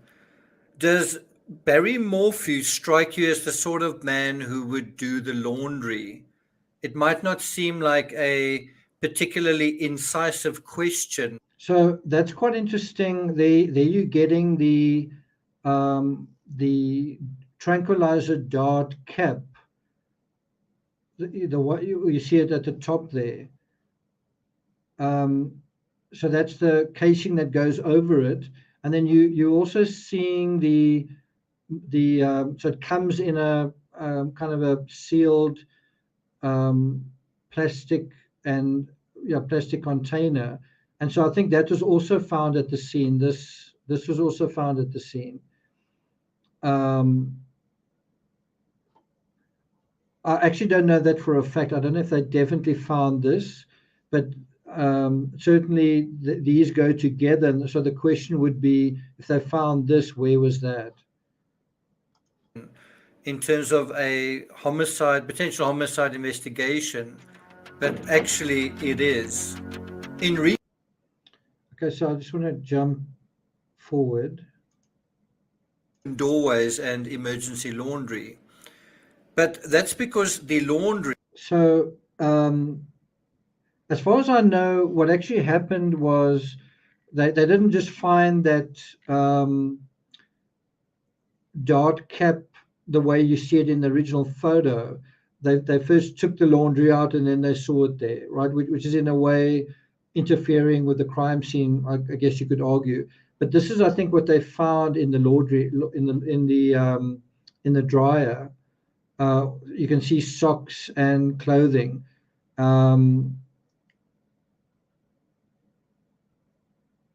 would be interesting to have an inventory of the clothing here. But the important thing to stress is that someone seemed to have done laundry in the middle of what seems to be a homicide, which is always a strange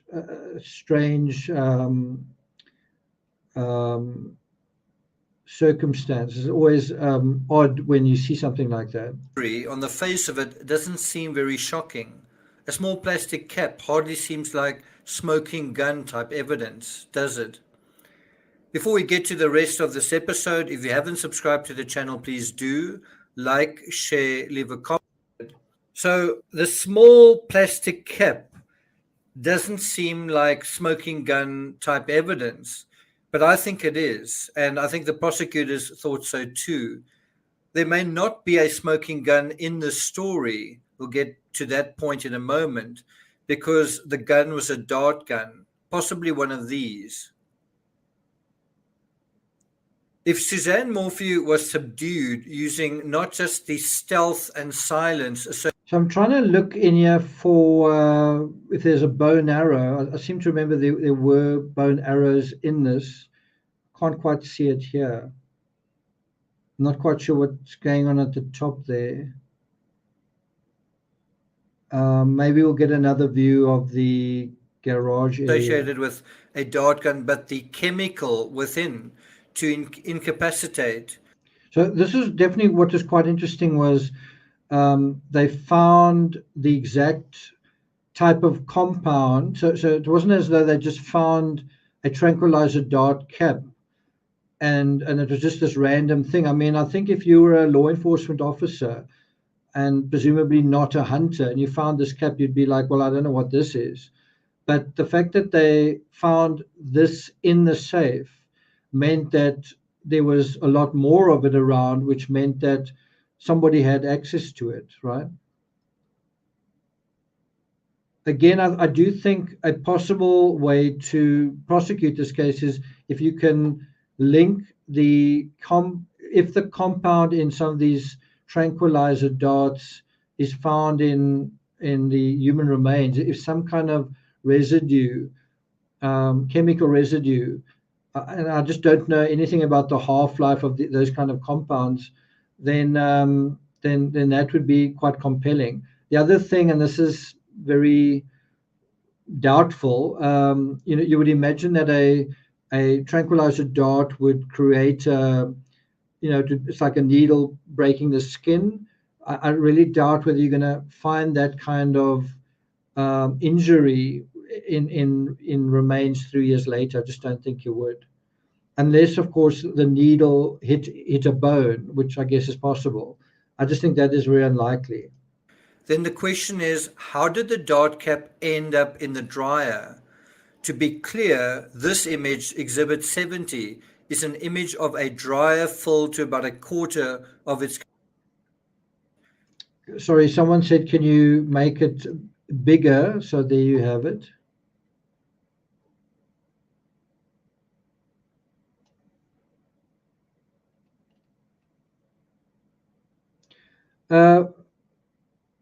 We don't know. It's very law enforcement have been very cagey about. They just said that they found human remains on the outskirts of Moffat. We really don't know any more than that at this point. Then the question is, how did the dart cap end up in the dryer? To be clear, this image, Exhibit 70, is an image of a dryer filled to about a quarter of its capacity with spin-dried clothing. I think another interesting question is, whose clothes are inside? Is it mostly Barry's clothing, or is it mostly Suzanne's clothing? So for those that are just joining, this is the latest story from the Associated Press, and they say investigators have discovered the remains of a Colorado mom. The discovery of Suzanne Morphew's remains came as authorities were pursuing a different case, right? They weren't investigating, they weren't looking for her remains, they weren't investigating this case when they found her remains, which is quite astonishing. It says here, the CBI agents found the remains while searching Friday in the area of Moffat. That's about 40 miles south of the Salida area. I don't know if there's anything else to mention here, except that we are left with more questions than answers, which is just not a really inspiring, doesn't inspire confidence. So here it says, the arrest affidavit laying out the investigator's case against Barry Morphew said his wife insisted on leaving him, and he later changed his statements as evidence in the case developed, right? Morphew, an avid hunter, did not initially tell investigators that he went out of his way as he left work on Mother's Day, driving toward the place where his wife's bicycle helmet was eventually found. Later, he said he went that way because he had seen an elk cross the road, according to the affidavit. Okay, so I do want to just show the map again. Let's just go back to that. So where her remains were found was Moffat. That's over here. It's about 40 miles south. That's not correct. It's about 40 miles south. Let's just take away Salida from that. So you can see it's about just over 40 miles south, barely an hour. And this was kind of surprising because everyone thought that, or a lot of people thought that her remains would either be in this area or somewhere along the route to Broomfield, right? Okay, so where were we? It was only after the clothing was removed that this cap fell out and became visible. If memory serves, during one of the hearings, it was stressed that this cap fell onto the floor and could possibly have been contaminated. It's not certain whether when this photo... Okay, so there's a good... there you get a good sense of the size of that thing. It's kind of like the size of a pen, right? It's basically a container for a tranquilizer with a needle in it, right? Someone asked me, did I drive by the Morphew home? I did. I went from Salida to Maysville. It is a very rural area, very mountainous area, very rough terrain, very varied terrain, rivers, forests, fast-flowing rivers, quite dense forests, mines, high mountains. I mean, not far from the Morphew home, you go over a very high mountain pass. It was bitterly cold. It was snowing as I went over there, and this was in late May. One thing I do remember that surprised me was I was looking at the Morphew home, from a distance, and it didn't seem nearly as big as it did in the pictures. In the pictures, it looks like this huge castle, like this mansion. But when I was there, I thought it's actually not a very big place. When I do more analysis on this, I'll show you that original footage where I took video footage of the home from the road.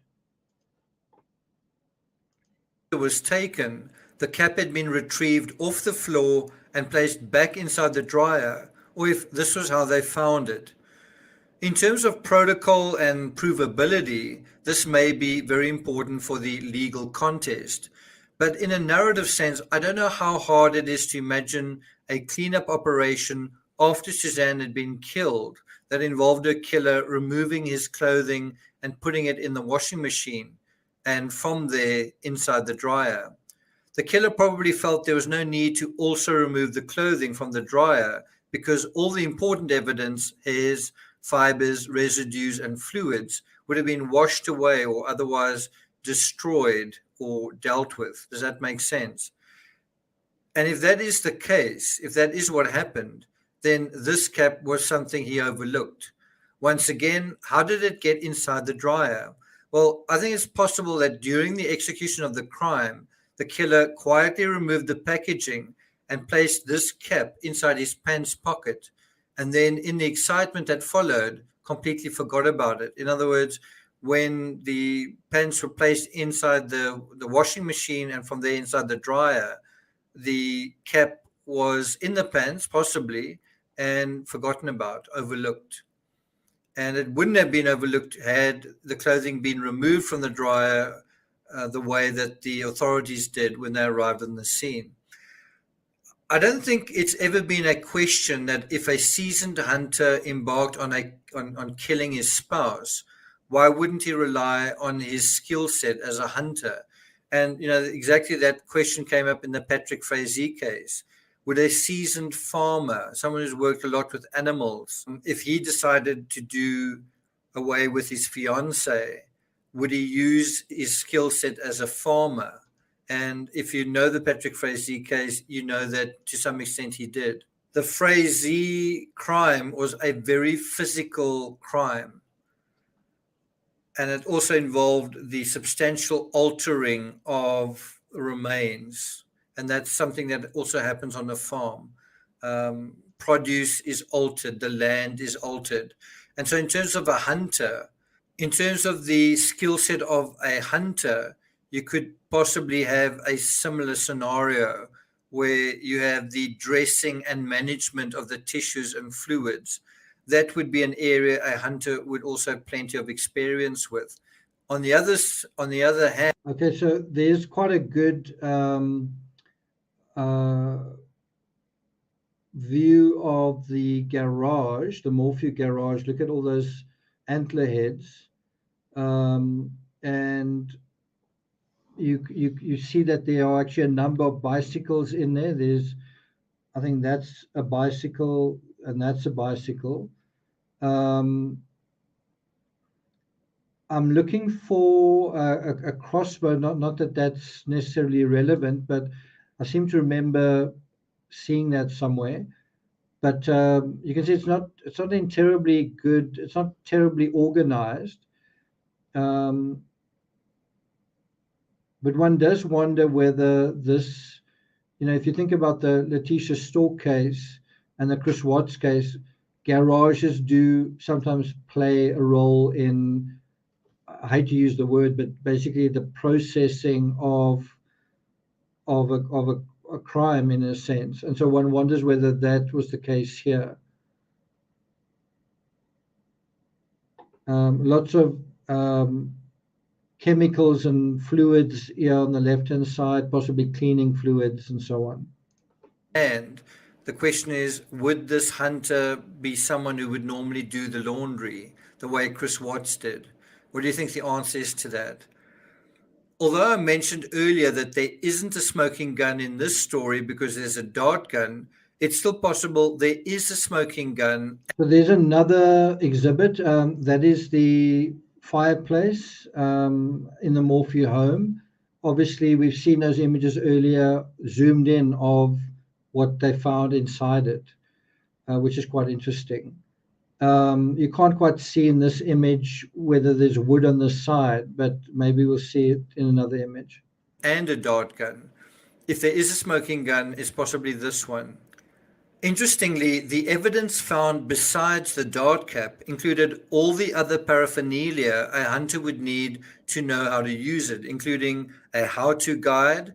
And, had the dart cap alone been found, it doubtless would have been identified but possibly dismissed as just part of the overall clutter and messiness of the Morphew residence. It may also have seemed like really reaching to suggest the dart cap had any bearing on the crime itself, if there was a crime.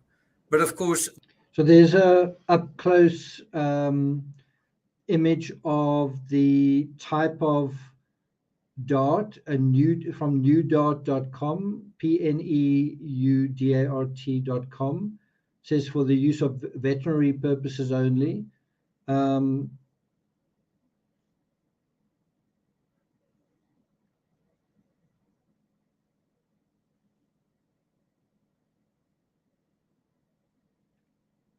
So, I mean, this is definitely a little bit complicated because does the dart come with the tranquilizer compound already part of the dart? I would imagine that it does. I guess it's not necessarily like that, but I would imagine that you would have it that way. The dart cap didn't appear in isolation. Its specific packaging was found. So this is the packaging of the dart gun, and basically shows that it was not something that I suppose suggests that it's something that was actually used. He didn't just buy it and not use it.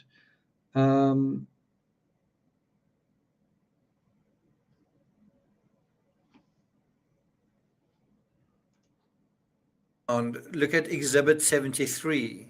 Anyone know where? The box of new darts manufactured in late 2018 was found as well, opened. And of course, the how-to guide. So that's also quite interesting, is the box that had these darts in was open.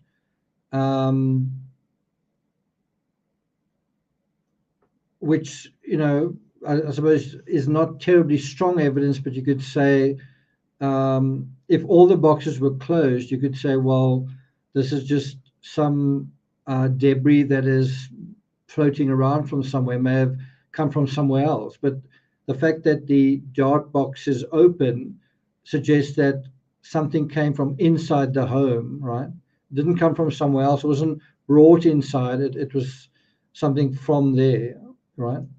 The cover includes all the sorts of things that might reassure a paranoid killer. Quote, okay, so what we're looking at here is the helmet, a close-up of Suzanne Morphew's helmet, and there's actually a little note inside the helmet just with the personal details in it. That's the helmet turned upside down. Minimize stress on the animal, end quote, and use it if or because, quote, you can't afford to miss, end quote. If Suzanne's killer wanted to subdue her with a chemical, this was the way to do it. Also on the packaging, the words innovative, practical, versatile. All this stuff was probably found in the garage. That's Exhibit 68, a room of death and deadly weapons.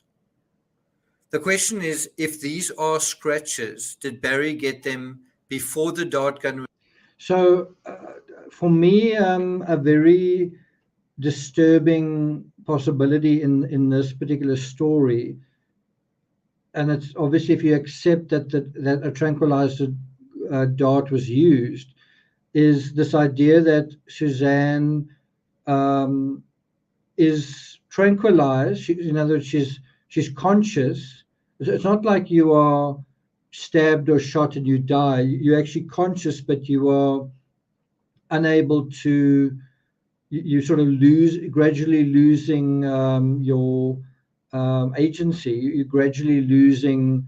It's almost like being drugged, right? I mean, that is actually what's going on. And in other words, could she not tell what was happening? And I can kind of imagine a scenario, and you don't have to say who the perpetrator is, but you can imagine in a scenario like this, once the tranquilizer hits her, she would probably try to run, because she's now realizing what is going on. She's going to try and run and escape like an animal would in the woods. And didn't she try and run to her bedroom? Didn't she want to try and lock herself behind a door? Isn't that why the door frame is damaged like that? But you can kind of see a situation, given this fabric provided by the affidavit, that she may have been darted, compromised, and then slowly the effect of this drug sets in. And can you imagine the horrible thoughts that you must be having that are sort of although you got adrenaline and you are fighting to survive, it's kind of playing out in slow motion. You just can't overcome this substance that's in your system, and so you although I'm sure you can think to some extent in the beginning, your assailant is coming towards you, and every passing second their power over you is increasing. It must have been really terrifying for her. I mean, given all the cases that we've dealt with, this is a stretched out way to die. It's if you think about it, it's definitely quite horrific. I'm just saying what I think happened here was exceedingly traumatic compared to. I'm not saying that crimes aren't, but I'm just saying that this aspect, in a psychological sense, would have been very frightening, I believe. Was used or after. The dilemma faced when using a live round on an animal already alerted. Well, I hope that is the case, that would knock you out cold. And I just don't think it works that way. I don't think it's like you're instantly tranquilized, because we are talking about possible defensive wounds and all that kind of thing, running around the house. To a hunter's lethal intent is if you thereafter injure it or wing it with a live round, you might lose it when it takes flight. You might have this horrible situation of an injured animal on the loose, and that might cause the hunter all sorts of problems, even get him into trouble down the road. You could also have to deal with the aggression and unpredictable response from the animal. There might be a trail of blood and the animal crying out, or even, as I say, the animal becoming reactionary. So the dart gun means if you hit or if you miss, the injury isn't going to leave behind any evidence or stress the prey unduly. It's not going to lead to anything to lose any sleep over, really, unless, of course, your evidence trail leads to the laundry. Well, of course, the possible evidence is the compound.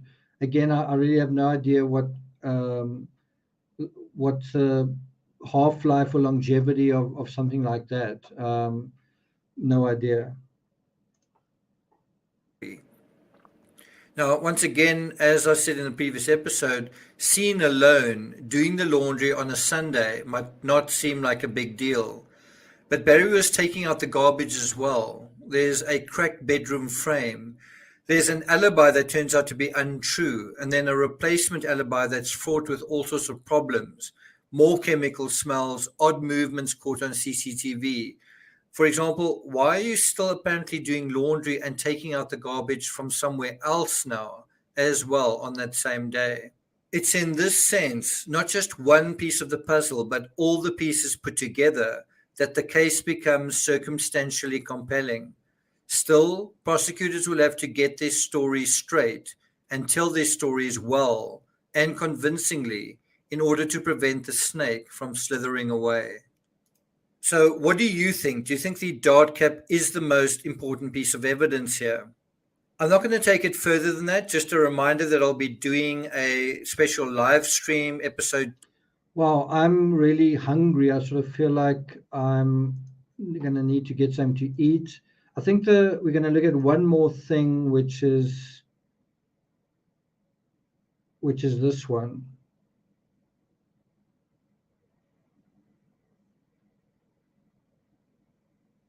But haven't we dealt with this? I think let's have a look at this.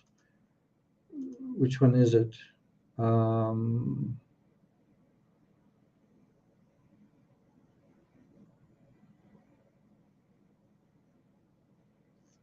Let's go to the beginning.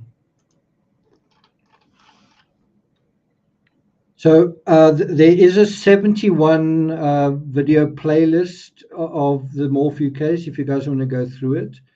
And then there's also the affidavit analysis where we go through it in detail. I think there are 10 episodes related to the affidavit, so that goes into a lot of detail.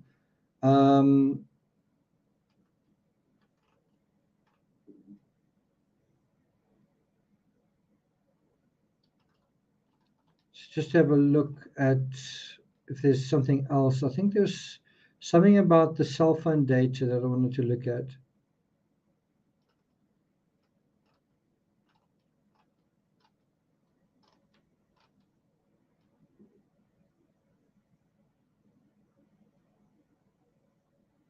Okay, so let's look at the final texts, this one. Hello and welcome to True Crime Rocket. I don't know about you, but I've had enough hearing that. In court once again, but this time in a Cannon City courtroom instead of Chaffee County. And it does seem as though the defense have been scoring hit after hit, win after win in terms of the prosecution. Although the court did decline to grant the defense's request that the trial be held completely outside the 11th Judicial District altogether. And I believe the 11th Judicial District is the same district in which Patrick Fraser.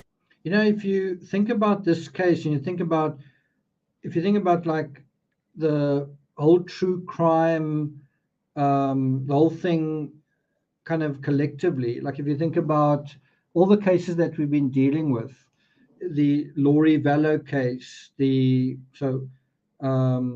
you think about, okay, Chris Watts preceded this by about 2 years, about 2 years. Patrick Frazee, Laurie Vallow, Letitia Stork, all of those cases have been sorted out. They've all been investigated and prosecuted, and there've been convictions, and it's been done. The one case that has sort of been just inconclusive, but also just mysteriously just unresolved is this case. We're now at the 3-year mark, and it again feels like, okay, so this is going to be a breakthrough. This is going to lead to a successful prosecution, isn't it? But this case is definitely proving to be a tricky, slippery case to kind of nail down, right? Compared to the others. Frazee's trial was heard. Sorry, my microphone was showing in a different direction. But and so it's, for me, not really surprising that we have a similar result. There is no press or cameras allowed in the courtroom. I don't think that has got anything to do with a journalist. I think that is because of the sort of sensitivity and the not only the high profile nature of this case, but also the wrong. Suzanne responds, he was gone from Tuesday until last night and called yesterday and said he was injured again with his leg and coming home. Yesterday was supposed to be the first day of season. It was also strange. I'm not sure if she means hunting season. Then she goes on to say, he kept telling me his phone is going to be off because he didn't have enough battery again. So that seems to have been a regular excuse for why I wouldn't be in touch at certain times. And we're still on we on People's Exhibit page 5 now. The response to that is really weird. I'm so glad you and Macy had a good week. I'm sure she can feel the difference when he is there too. Then Suzanne responds, and this is People's Exhibit 6, almost to clear his conscience. You can look me in the eye the whole time. He couldn't. Same this morning when he told me his stories, no eye contact. So there's obviously not trust. She goes on to say, I can't handle the unstableness. The day he cut his leg, the day he cut his leg, he accused me of wanting to go back to town to get his meds and talk to someone. I came back with, I can't question you about another, but you can me. And so that seems once again to be a reference to an affair. She doesn't actually mention it, but she says, I responded with, I can't question you about somebody else, but you can me. He literally opened his door while I was driving up the mountain like he was going to jump. So while they're driving, he actually opened his door. She says, his usual tactic when I bring up another. Then he pulled girls in and told them everything that day. I lost all respect for him that day. Then we go into the next page, People's Exhibit 7. It starts, if he doesn't get everything, I don't think he sees it that way, though. I would be interested to hear his conversations with the girls. Then Suzanne responds, Macy mentioned us separating today or divorcing. She wants us happy. She's tired of the tension. She said she should just go to Gunnison and live with Mel. My heart broke to hear her. He plays the hurt one. So it seems as though he's playing the sympathy card with his daughters. Then the response, does he have enough balls to talk to them with you there? She responds, says he loves me and can't handle the pain from me not giving him love. He needs, not giving him love, the love he needs. Doesn't mention all the damage he's done to me, physically, mentally. Now, that's quite an interesting comment given what the judges just said now about not allowing what Sheila Oliver said. What do you think it means when Suzanne says doesn't mention all the damage he's done to me? So, Liesl, you asked me at some point something about Barry interrupting a meeting that Suzanne had with a friend. Are you referring to Sheila Oliver? I'm not quite sure. I kind of remember something very vaguely about that.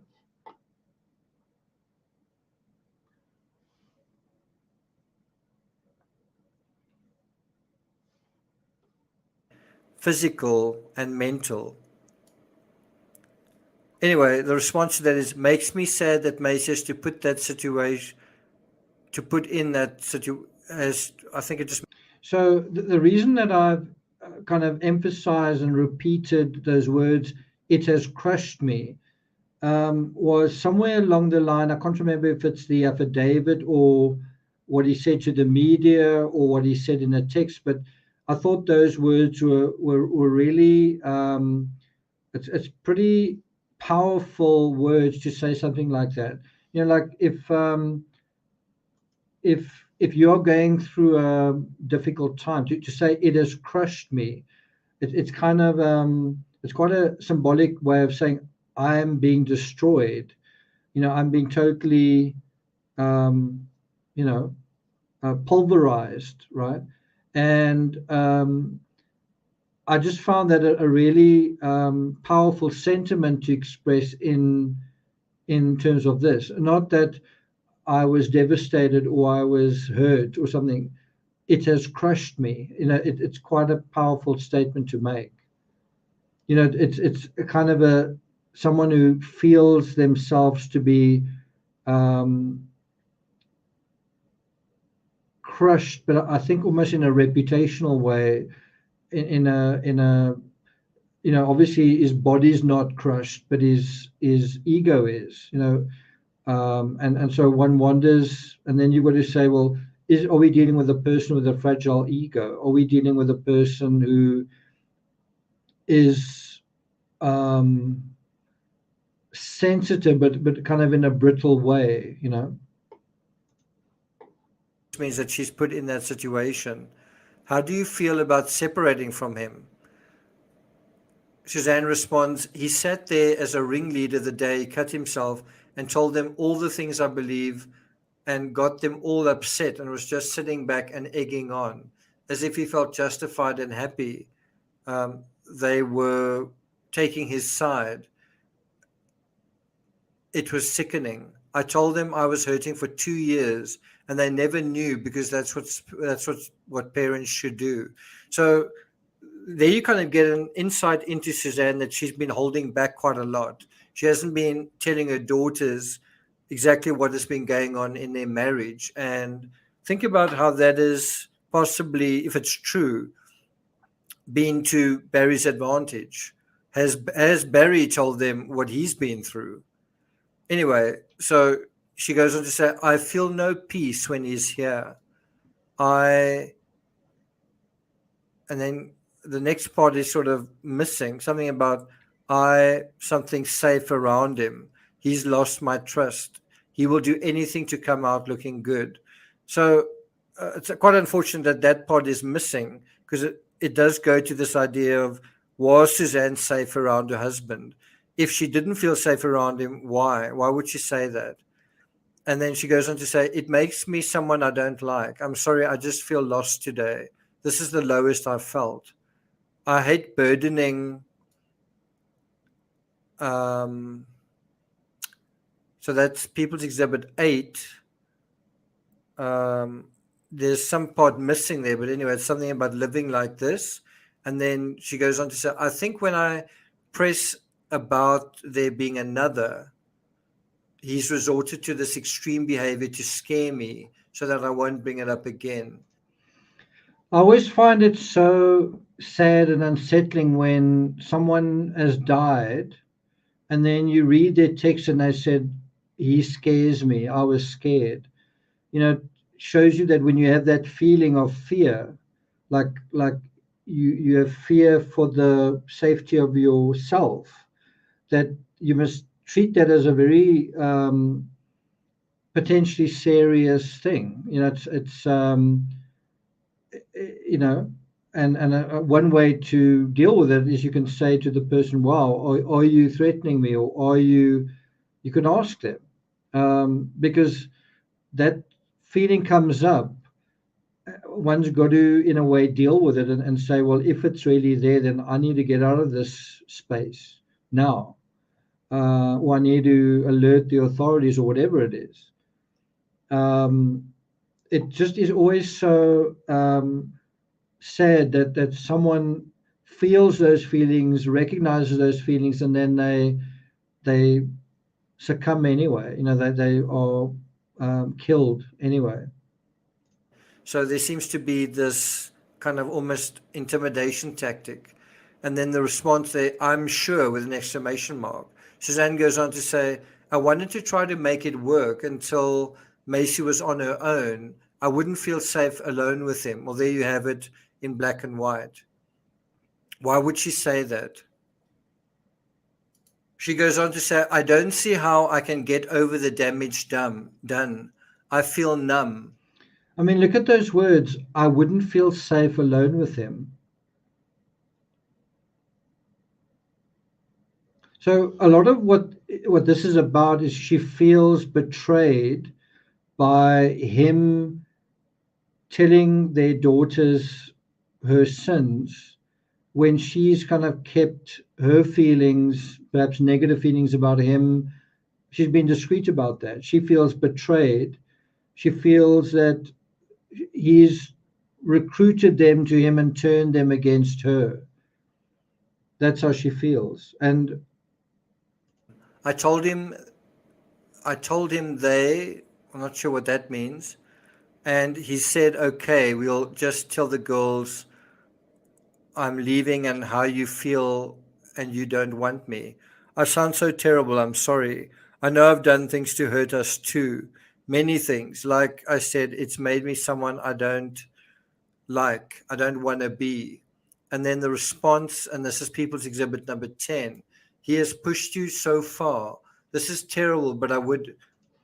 So someone says, I'm sure that they also had feelings for the lost parent.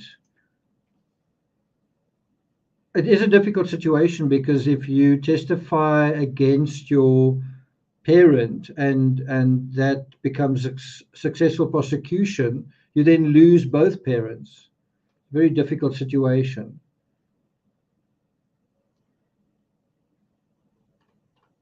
Kathleen says, I'm so glad that they found her.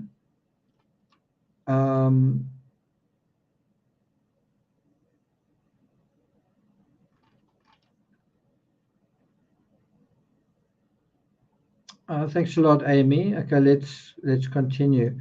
Dirty Clean says, is Moffat off a major road or highway that is direct line? Well, I showed you guys in the video previously. I'm not going to be able to find this. Let's just do that.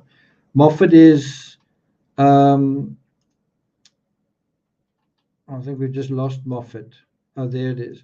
Yeah, Moffat is on this main road. So it's is on a main road. It's not, I mean, it's not the, is it I-25, but it is a biggish road. It's on the 285 highway.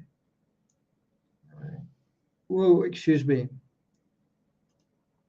Okay, I think we're going to do another 10 minutes. This is like a 4-hour live. Like for someone who doesn't really do lives, this has been 2 lives back to back. I've just done so many edited videos. I was just like, I don't have the, I just don't have it in me to do another one, like at short notice. But I would manipulate him right back and say, fine, let's go tell them.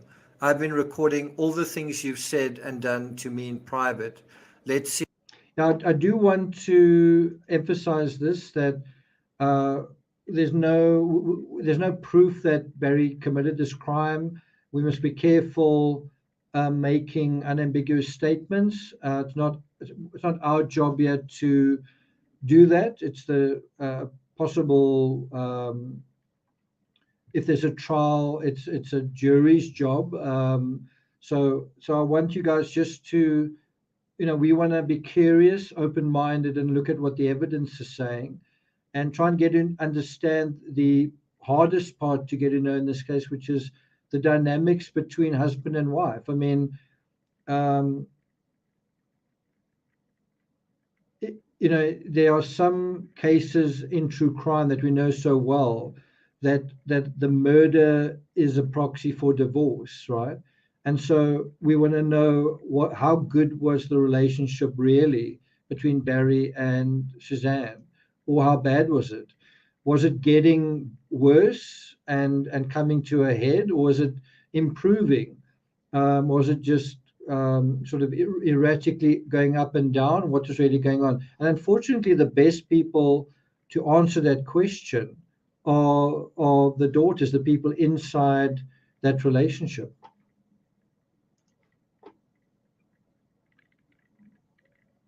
See how they feel after they see all of that. Call his bluff. Makes me so sad, mad, frustrates. Not sure that is the right thing, but I would be over it. So she is actually talking Suzanne into recording the things he's doing so that she's got something to back herself up. One wonders what the spy pen was for. Was it for a lawyer? Was it for her daughters? What was the reason for that? Then she responds, they know he's hurt me. I believe Macy probably understands and then the next part's cut off. Oh, there it is. I think a cadaver dog was brought in, and there were some alerts. Yeah. So yeah, I agree with you. I agree with you. Thanks a lot, Deborah. I believe Macy probably understands the most what it's done to me. Mel just wants the old us back. Now we're on page 11, People's Exhibit 11. Macy said today she loves us both and wants us both happy. Her friend Hannah's divorced parents and seems happy. They get along well, like my mom and dad did after they split. And I think it's quite interesting how you sometimes, obviously divorce is an unknown area for a lot of people. But then you look at people that you know around you and see how they've come out of it. And that may have an impact. Parents that you've had, or your partner's parents, or friends' parents, in whether you're going to take that path. Then she goes on to say, not sure B could take that high road, though. Quite an interesting point there, if you think about where we are now. The response, it will eventually be shown to all when he doesn't take the high road. I think you have to think about long-term health here. I really do. I think that was quite interesting advice there. Then she also says, love you so much, sweet friend. Just want to be there to hug you. Then Suzanne's response, I told Macy that today about guarding my health, and she said, Mom, why don't you divorce then? It broke my heart, but it's true. Thank you for being here. I'd be lost without you. I know I sound so one-sided. I've done my share of damage. I just want peace. So in a very kind of simple way, if you are asking the question, was the Morphew marriage in trouble? Were emotions kind of unraveling? Then I think a very obvious question to ask, just in terms of dynamics, is you say, what kind of person is Barry emotionally? Is he someone who is a resilient person emotionally? Is he someone who can deal with negative emotions in a mature way? You know what I mean? And so I'm talking about if you are coming into this as a investigator and you're trying to, almost like brand new, and you're trying to find out who maybe committed this crime. Well, one way to exclude Barry is you'd say, this is someone who is very calm, is very mature, who, can deal with adversity, emotional adversity in a calm and mature way, right? This is somebody who can navigate relationships in a calm and mature way, right? And you could have almost the same conversation with Chris Watts and say, is Chris Watts the kind of person who has the emotional and psychological and dexterity and sophistication to be able to deal with a complicated situation, which is what happens when you get divorced, in a civil way, right? Just in a general sense. Yes or no? And the same applies here. Is Barry Morphew the kind of person who deals with negative situations, like losing money or being fired from a job or not getting what he wants? Is he someone who can deal with that in a cool, mature way, or does he have a temper, or is he someone who holds a grudge, or is he someone who uses emotional blackmail, all that kind of thing? And that is going to give you an idea whether something like the emotional fabric, the marriage fabric being a possible catalyst, whether it is or it isn't. Are emotions the thing that detonated whatever happened to Suzanne Morphew, or is it something else, right? I mean, compare what we're talking about here to the Murdoch case. Is Alex Murdoch someone who also gets overcome by emotions? I don't think so. He seems emotional in court and he seems emotional in the body cam, but I don't actually think he's a very emotional person. I think he does is a cool person. So what set off that particular thing? Well, I think it was a strategic appreciation of what was happening there, that all the information about his financial wheeling and dealing was going to come out. That is a It is a strategic thing, right? And so in this case, what was the catalyst here? It's quite important to know that. Timmy, what's going on? Timmy wants to say a quick hello to you guys. And he wants a little bit of attention. Okay, let's go back to the video. The response to that is on People's Exhibit number 12. Hey, what you doing? I'm not sure Barry would, and then it sort of cuts off. Goes on to say, went from sad yesterday, this is September 2nd, 2019, went from sad yesterday to mad today. Typical for me once I think things through. No accountability on where he is and phone off. At least it's peaceful. The response, that is good at least. How was he last night when he came back? Suzanne responds, he never came back. Says he's staying out till Friday. He has a job outside Denver that starts next Monday. He will come back to prepare for that, I guess. The response to that, I thought he just left for a bit, like a cool down. Didn't know he left for the week. Suzanne responds, it's so messed up. He says his leg is re-injured, but he's on a mountaintop. I think he was looking for a reason to leave yesterday. Can't worry about it. He's unstable and double-minded in all his ways. The response to that, yeah, that's what I was thinking.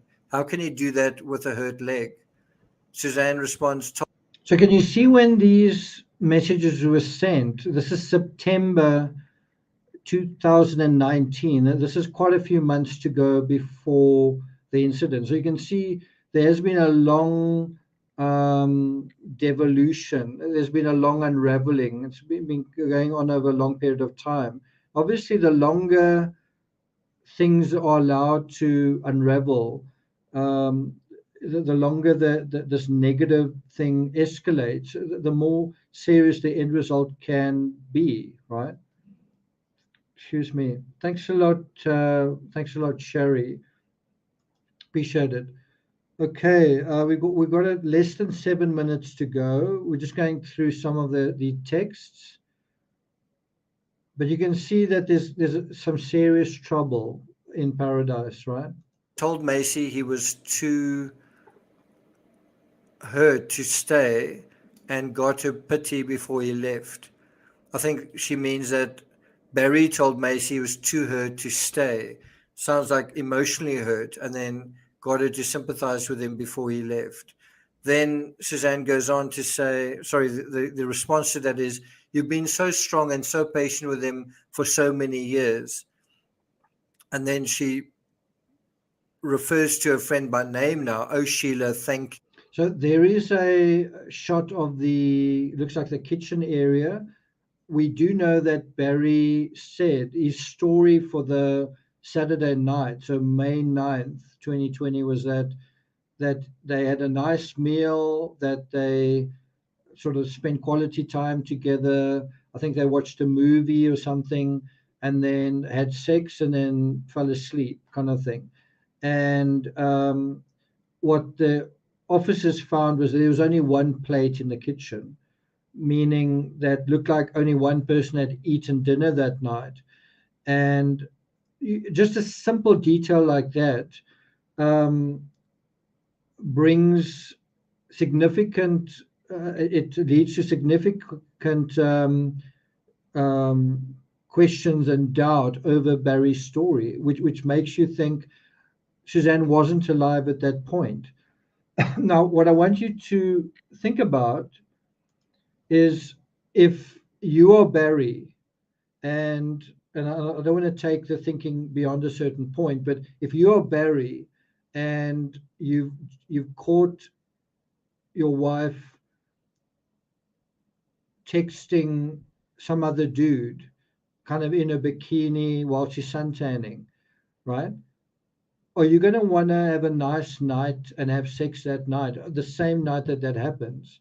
And by the same token, if you, Suzanne, and you are texting some other guy that you're in love with, are you going to want to have a nice night with your husband that you actually want to divorce?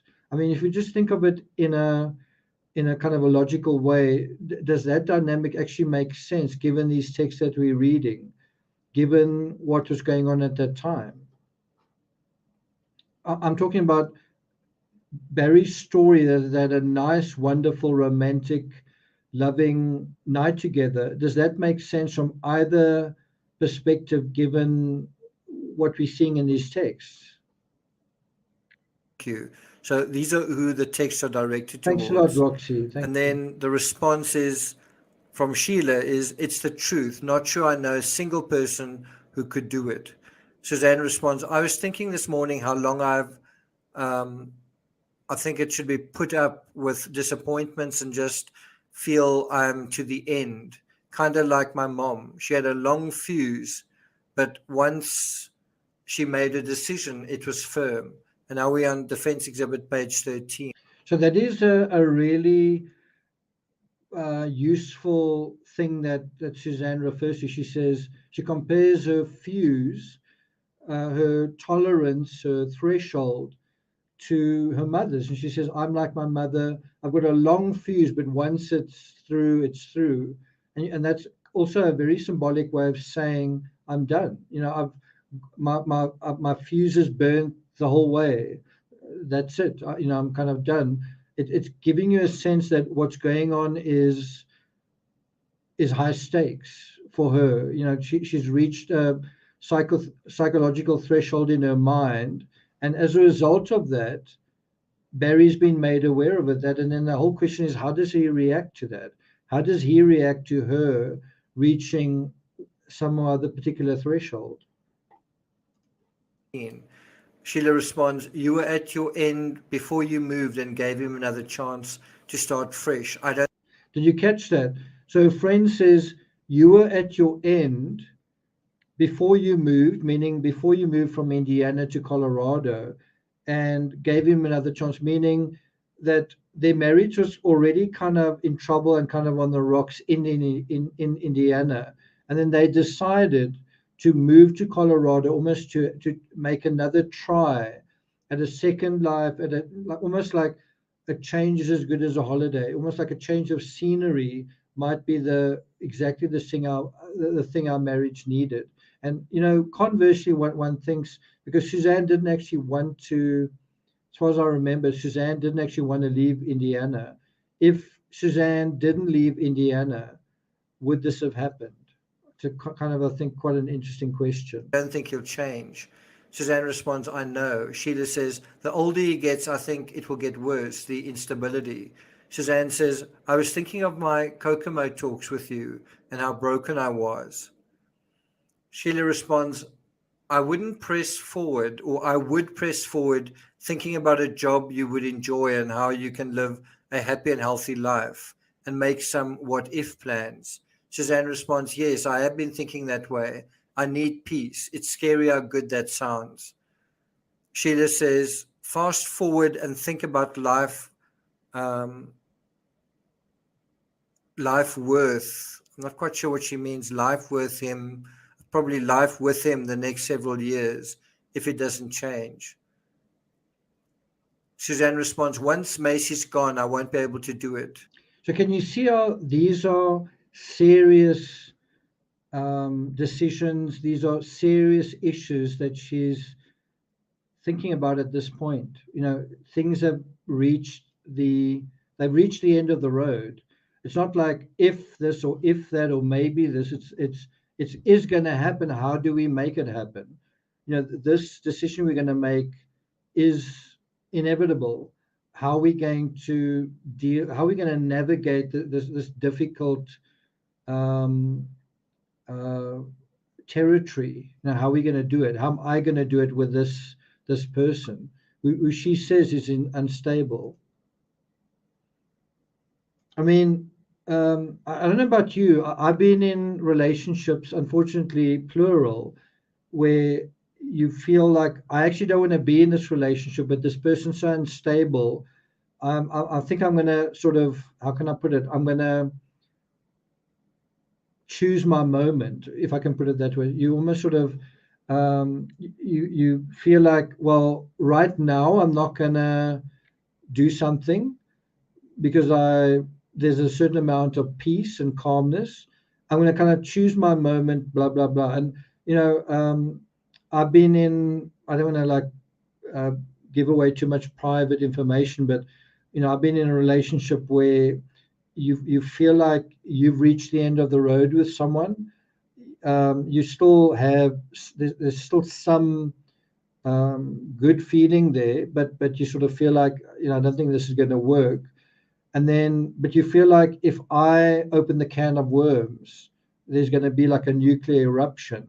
And so, anyway, in the end, how can I put it? I allowed her to break up with me. I mean, I wasn't wanting to keep the relationship, but the way having her break up with me meant I didn't have to deal with any of the fallout, right? And I mean, that was my out in a way. I just think we've all been in, or a lot of us have been in that situation where you're dealing with someone who is going to turn already a bad situation that you don't want to be in a relationship into an even worse situation, because there's going to be like a fallout. There's going to be an aftermath. And you just sort of feel like, I don't really want to deal with that. I don't want to like just escape it, but I don't want to have like this holocaust of hate and whatever going on, And so I think it's normal to want to kind of avoid that, but that also keeps you in a situation that you shouldn't be in, and you end up wasting time. You can end up wasting days that turn into weeks, that turn into months, and perhaps even worse. And that's what I think she's dealing with. I won't feel safe. I've tried to hold her. So that's another reference to her not feeling safe. She says, I have tried to hold on for her, but she's weary of it and asking why we don't separate. You're cold. And then Sheila says, it may take some time to plan and get through all of it. I don't think it will be an easy road with him, but once you see through it, I feel it will be so much better. It's interesting her saying, I don't think it'll be an easy road with him. Do you think that someone would say that about, do you think if it's two, let's say, women in a scenario where it's, men and women married, do you think all women would say, I don't think it's going to be an easy road with him? Do you think that is, have some people had divorces that were really amicable? Then the response, I sort of wish he would just get fed up with me and leave. And now we're on to People's Exhibit 14. And so Suzanne says, does that sound bad? Being apart, Sheila responds, being apart may be more of a blessing for Macy, and then she doesn't have to worry all the time. Suzanne says, I know, I feel so bad for her. Sheila says, no, but he wants to look good. So Suzanne responds, yep, he wants me to be the bad guy. Sheila responds, well, it means peace for you and the girls. You may have to. It's quite interesting that he wants me to be the bad guy. And you do have some people who try and turn a relationship into a kind of a public spectacle, and then this one's the hero and that one's the villain, right? And you kind of got to wonder, why is that necessary? Why is it necessary to make it this public spectacle? Tell people about private things, Suzanne responds, yes. And then something about, does he control all the financial stuff? I worry he's been sick piling in case of this happening. And so that's also a huge question that Sheila's asking. Did he control all the financial stuff? Who's in control of the financial things? And then she says, it's a tangled web, right? And she's kind of stuck in a web of financial obligations, I guess, debts, She says, I can't worry about that. I've decided peace is worth more. Suzanne responds, I'm sure he has. It's a tangled web. I can't worry about that part. I've decided peace is worth more. So she's actually not thinking about the finances or worrying about them. Now we're on People's Exhibit, page 15, and so I think, you might say she's not worried about finances. Is he? Is he in debt? Is he financially secure? Sheila says, just want to make sure you don't struggle financially. And Suzanne responds, I'd live in a shack right now. I'm sure you won't make it easy. He has always wanted control. And then Sheila responds, the Lord will take care of your needs. You've been so faithful. Now it's time to let him carry you. Suzanne responds, I can't do anything until we get our full payment for the house. That's quite an interesting point there. That's how she feels. I can't do anything until we get our full payment for the house. She says, maybe January. Dan goes on saying, yes, I really want to talk to my sister about it. When she and John split, it was tough, but I'm sure she would have some advice. And we do know that there was an interesting text, I think, on the night that she disappeared. Anyway, Sheila responds, yes, that's what I was going to say. Find someone that can advise you and help you through all the loops. Suzanne responds, she's been able to make it on the inheritance money from Mom and Helen. Sheila responds, that is good. Can you do that, or does he have control of that too? And then she responds, B said he would pay all that back to me. Who knows? We used it to pay for this house, and his bad decisions in silver, that's a whole other story. Very strange. He's held onto it for years, even when we were losing bank. I feel he's supporting someone else. And then Sheila says, yikes, that is scary. And so I'm not going to take it for decisions in. Can you do that? Or so we sort of kind of lost the screen at a very critical text. Look at that over there. B said he would pay all that back to me. B, I guess, is Barry. Who knows? We used it to pay for this house, and then look at that. His bad decisions in silver. That's a whole nother story. Very strange. He's held onto it for years, even when we were losing bank. I feel he's supporting someone else. That is also a really big statement that she's making, is in the midst of all of this malaise, Suzanne, I don't know whether she means, is he supporting someone else financially? I mean, if he doesn't have any money, is he? Right? Don't you think that is what she's suggesting, that he is using money to support someone else? He's spending money on some other person, right? Presumably a woman. I don't think she means, if they're talking all about money all along here, pay, losing bank, whatever, I don't think that supporting someone else refers to being emotionally supportive. I mean, when Sheila responds, yikes, that is scary, again, it goes back to money, right? He uses sell as an excuse to give money to, I'll share more later. So you can see that there are real financial entanglements that are making this whole thing more fraught. She's caught, she kind of feels caught in all of these strings and knots in terms of the financial thing. She feels like she doesn't have the freedom to just walk out of the marriage now. She wants to. She feels like it's September. She feels like she must wait until January. So it's September right now. So she feels like, well, I've got to wait at least another about 3 months. And then she waits again, and eventually it becomes 6 months. And then that is the end. But you can see that there's a financial situation here where he's using her money. And you can imagine that the moment they get divorced, she's going to want all debts to be repaid. And I'm just trying to think what the other thing is.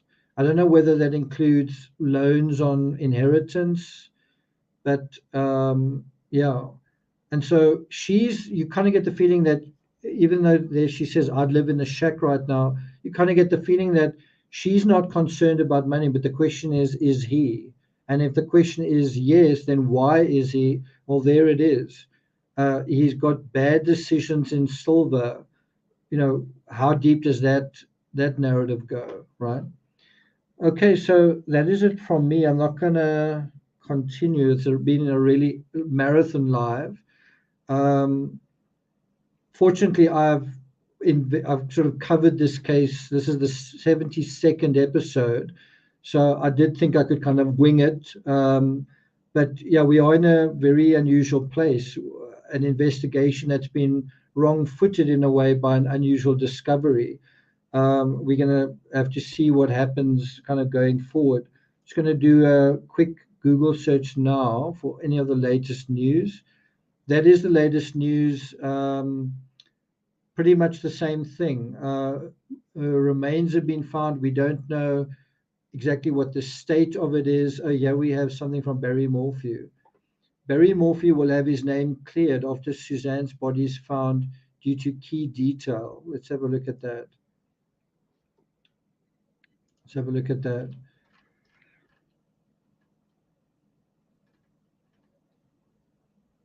So a source close to him, so it's not his lawyer. I don't know who said this. What's the date of this? So it's recently. What do they say?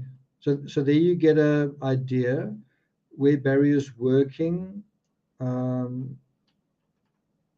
Well, that's Broomfield, where Barry and Suzanne's home. Not a very terribly good map, I must say. I'm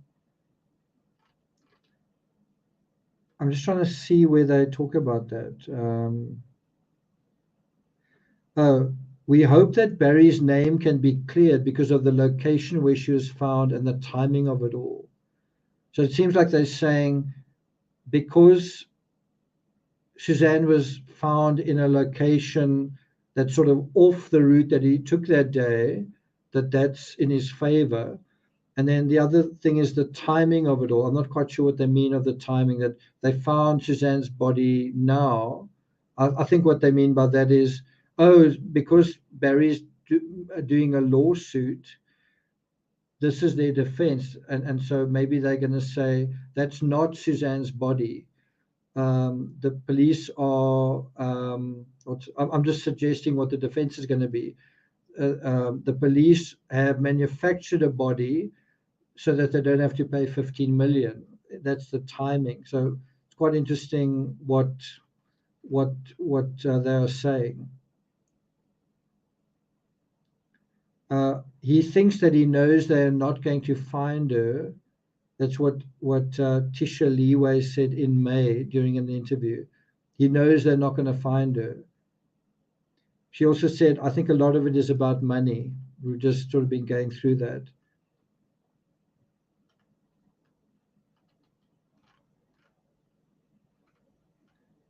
Barry described her as a loving and a good mother, but said he was heartbroken after discovering Suzanne had an affair that lasted roughly 2 years. And I think that is true. He was heartbroken. But I don't think like heartbroken like I love you. I think more like a bit of a desperate heartbrokenness, like we've got to stay together. Well, why? Right? Isn't it because of a financial thing? She'd recently asked Barry for a divorce. She was really having trouble with chemotherapy and drugs. That was his story. She was going through some hard things and made some bad decisions, didn't he? We've just seen her text to a friend saying he made some bad decisions with Silver. So it's kind of like a Darvo thing going on. I just want out, free of this nightmare, she said in one message to a close friend. I just want out, free of this nightmare. I'm thinking August and being wrapped up with each other where we both belong. That's what she said to Jeff Libler. Anyway. Well, that is it from me. I hope you found this worthwhile. I hope you guys are going to have a good rest of your night. I know there's not much of your night left, but it's been good being with you guys. Thanks for keeping it, you know, being well mannered in chat. I really appreciate that. Yeah, good night, everybody. I just want to thank the mods for being here and the mods to be like Chelsea. And yeah, Terry, thanks very much. Is Sharon still with us? I see a couple of you have joined as members. By the way, I'm going to be traveling back to America in about a couple of weeks from now. I'll be in America for a while. So I'll be putting up members only videos. So yeah, I'll also be showing you guys the footage I took of the Morphew home and probably of Indiana when I was in Indiana in late May. I mean, I was in Indiana for Delphi, but Indiana is also where Barry and Suzanne grew up and fell in love and got married and started their lives. So Indiana is also kind of part of the story. And I think it's very interesting how different Indiana, which is very flat and featureless and kind of like farmland that's very, what's the word? It's very contained. How different that is to the wilderness, the wildness, um, the sort of unconstrainedness of Colorado. It's a very different setting. Where the Wind Blows says, my husband's going to retire. Hang on, I think I want to do it like do it like that. My husband's going to retire. Can't find the comment now.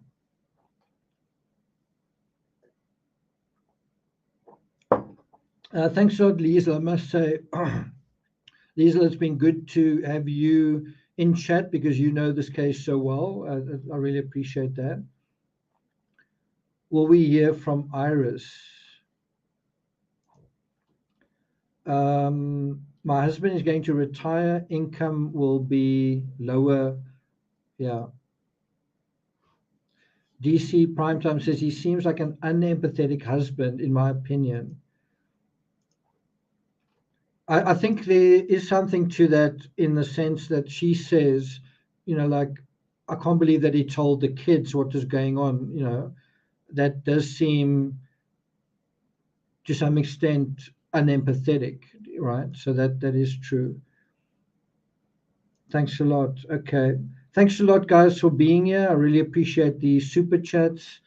If you're watching this on replay, you can also hit the thanks button. I will be covering this case and all new developments. I really think it's an important case that we try and get it to the finishing line. And at this moment, you know, it's at least this is a milestone, but hopefully it's the first step going in the right direction. Anyway, good to see all of you guys here. Thanks for making it a safe space for me as well. Timmy says goodbye. Hey. Timmy says goodbye. It's 4:25 in the morning here, so that's why he's looking a little bit sleepy. He looks a bit like Batman, doesn't he? Wearing a mask.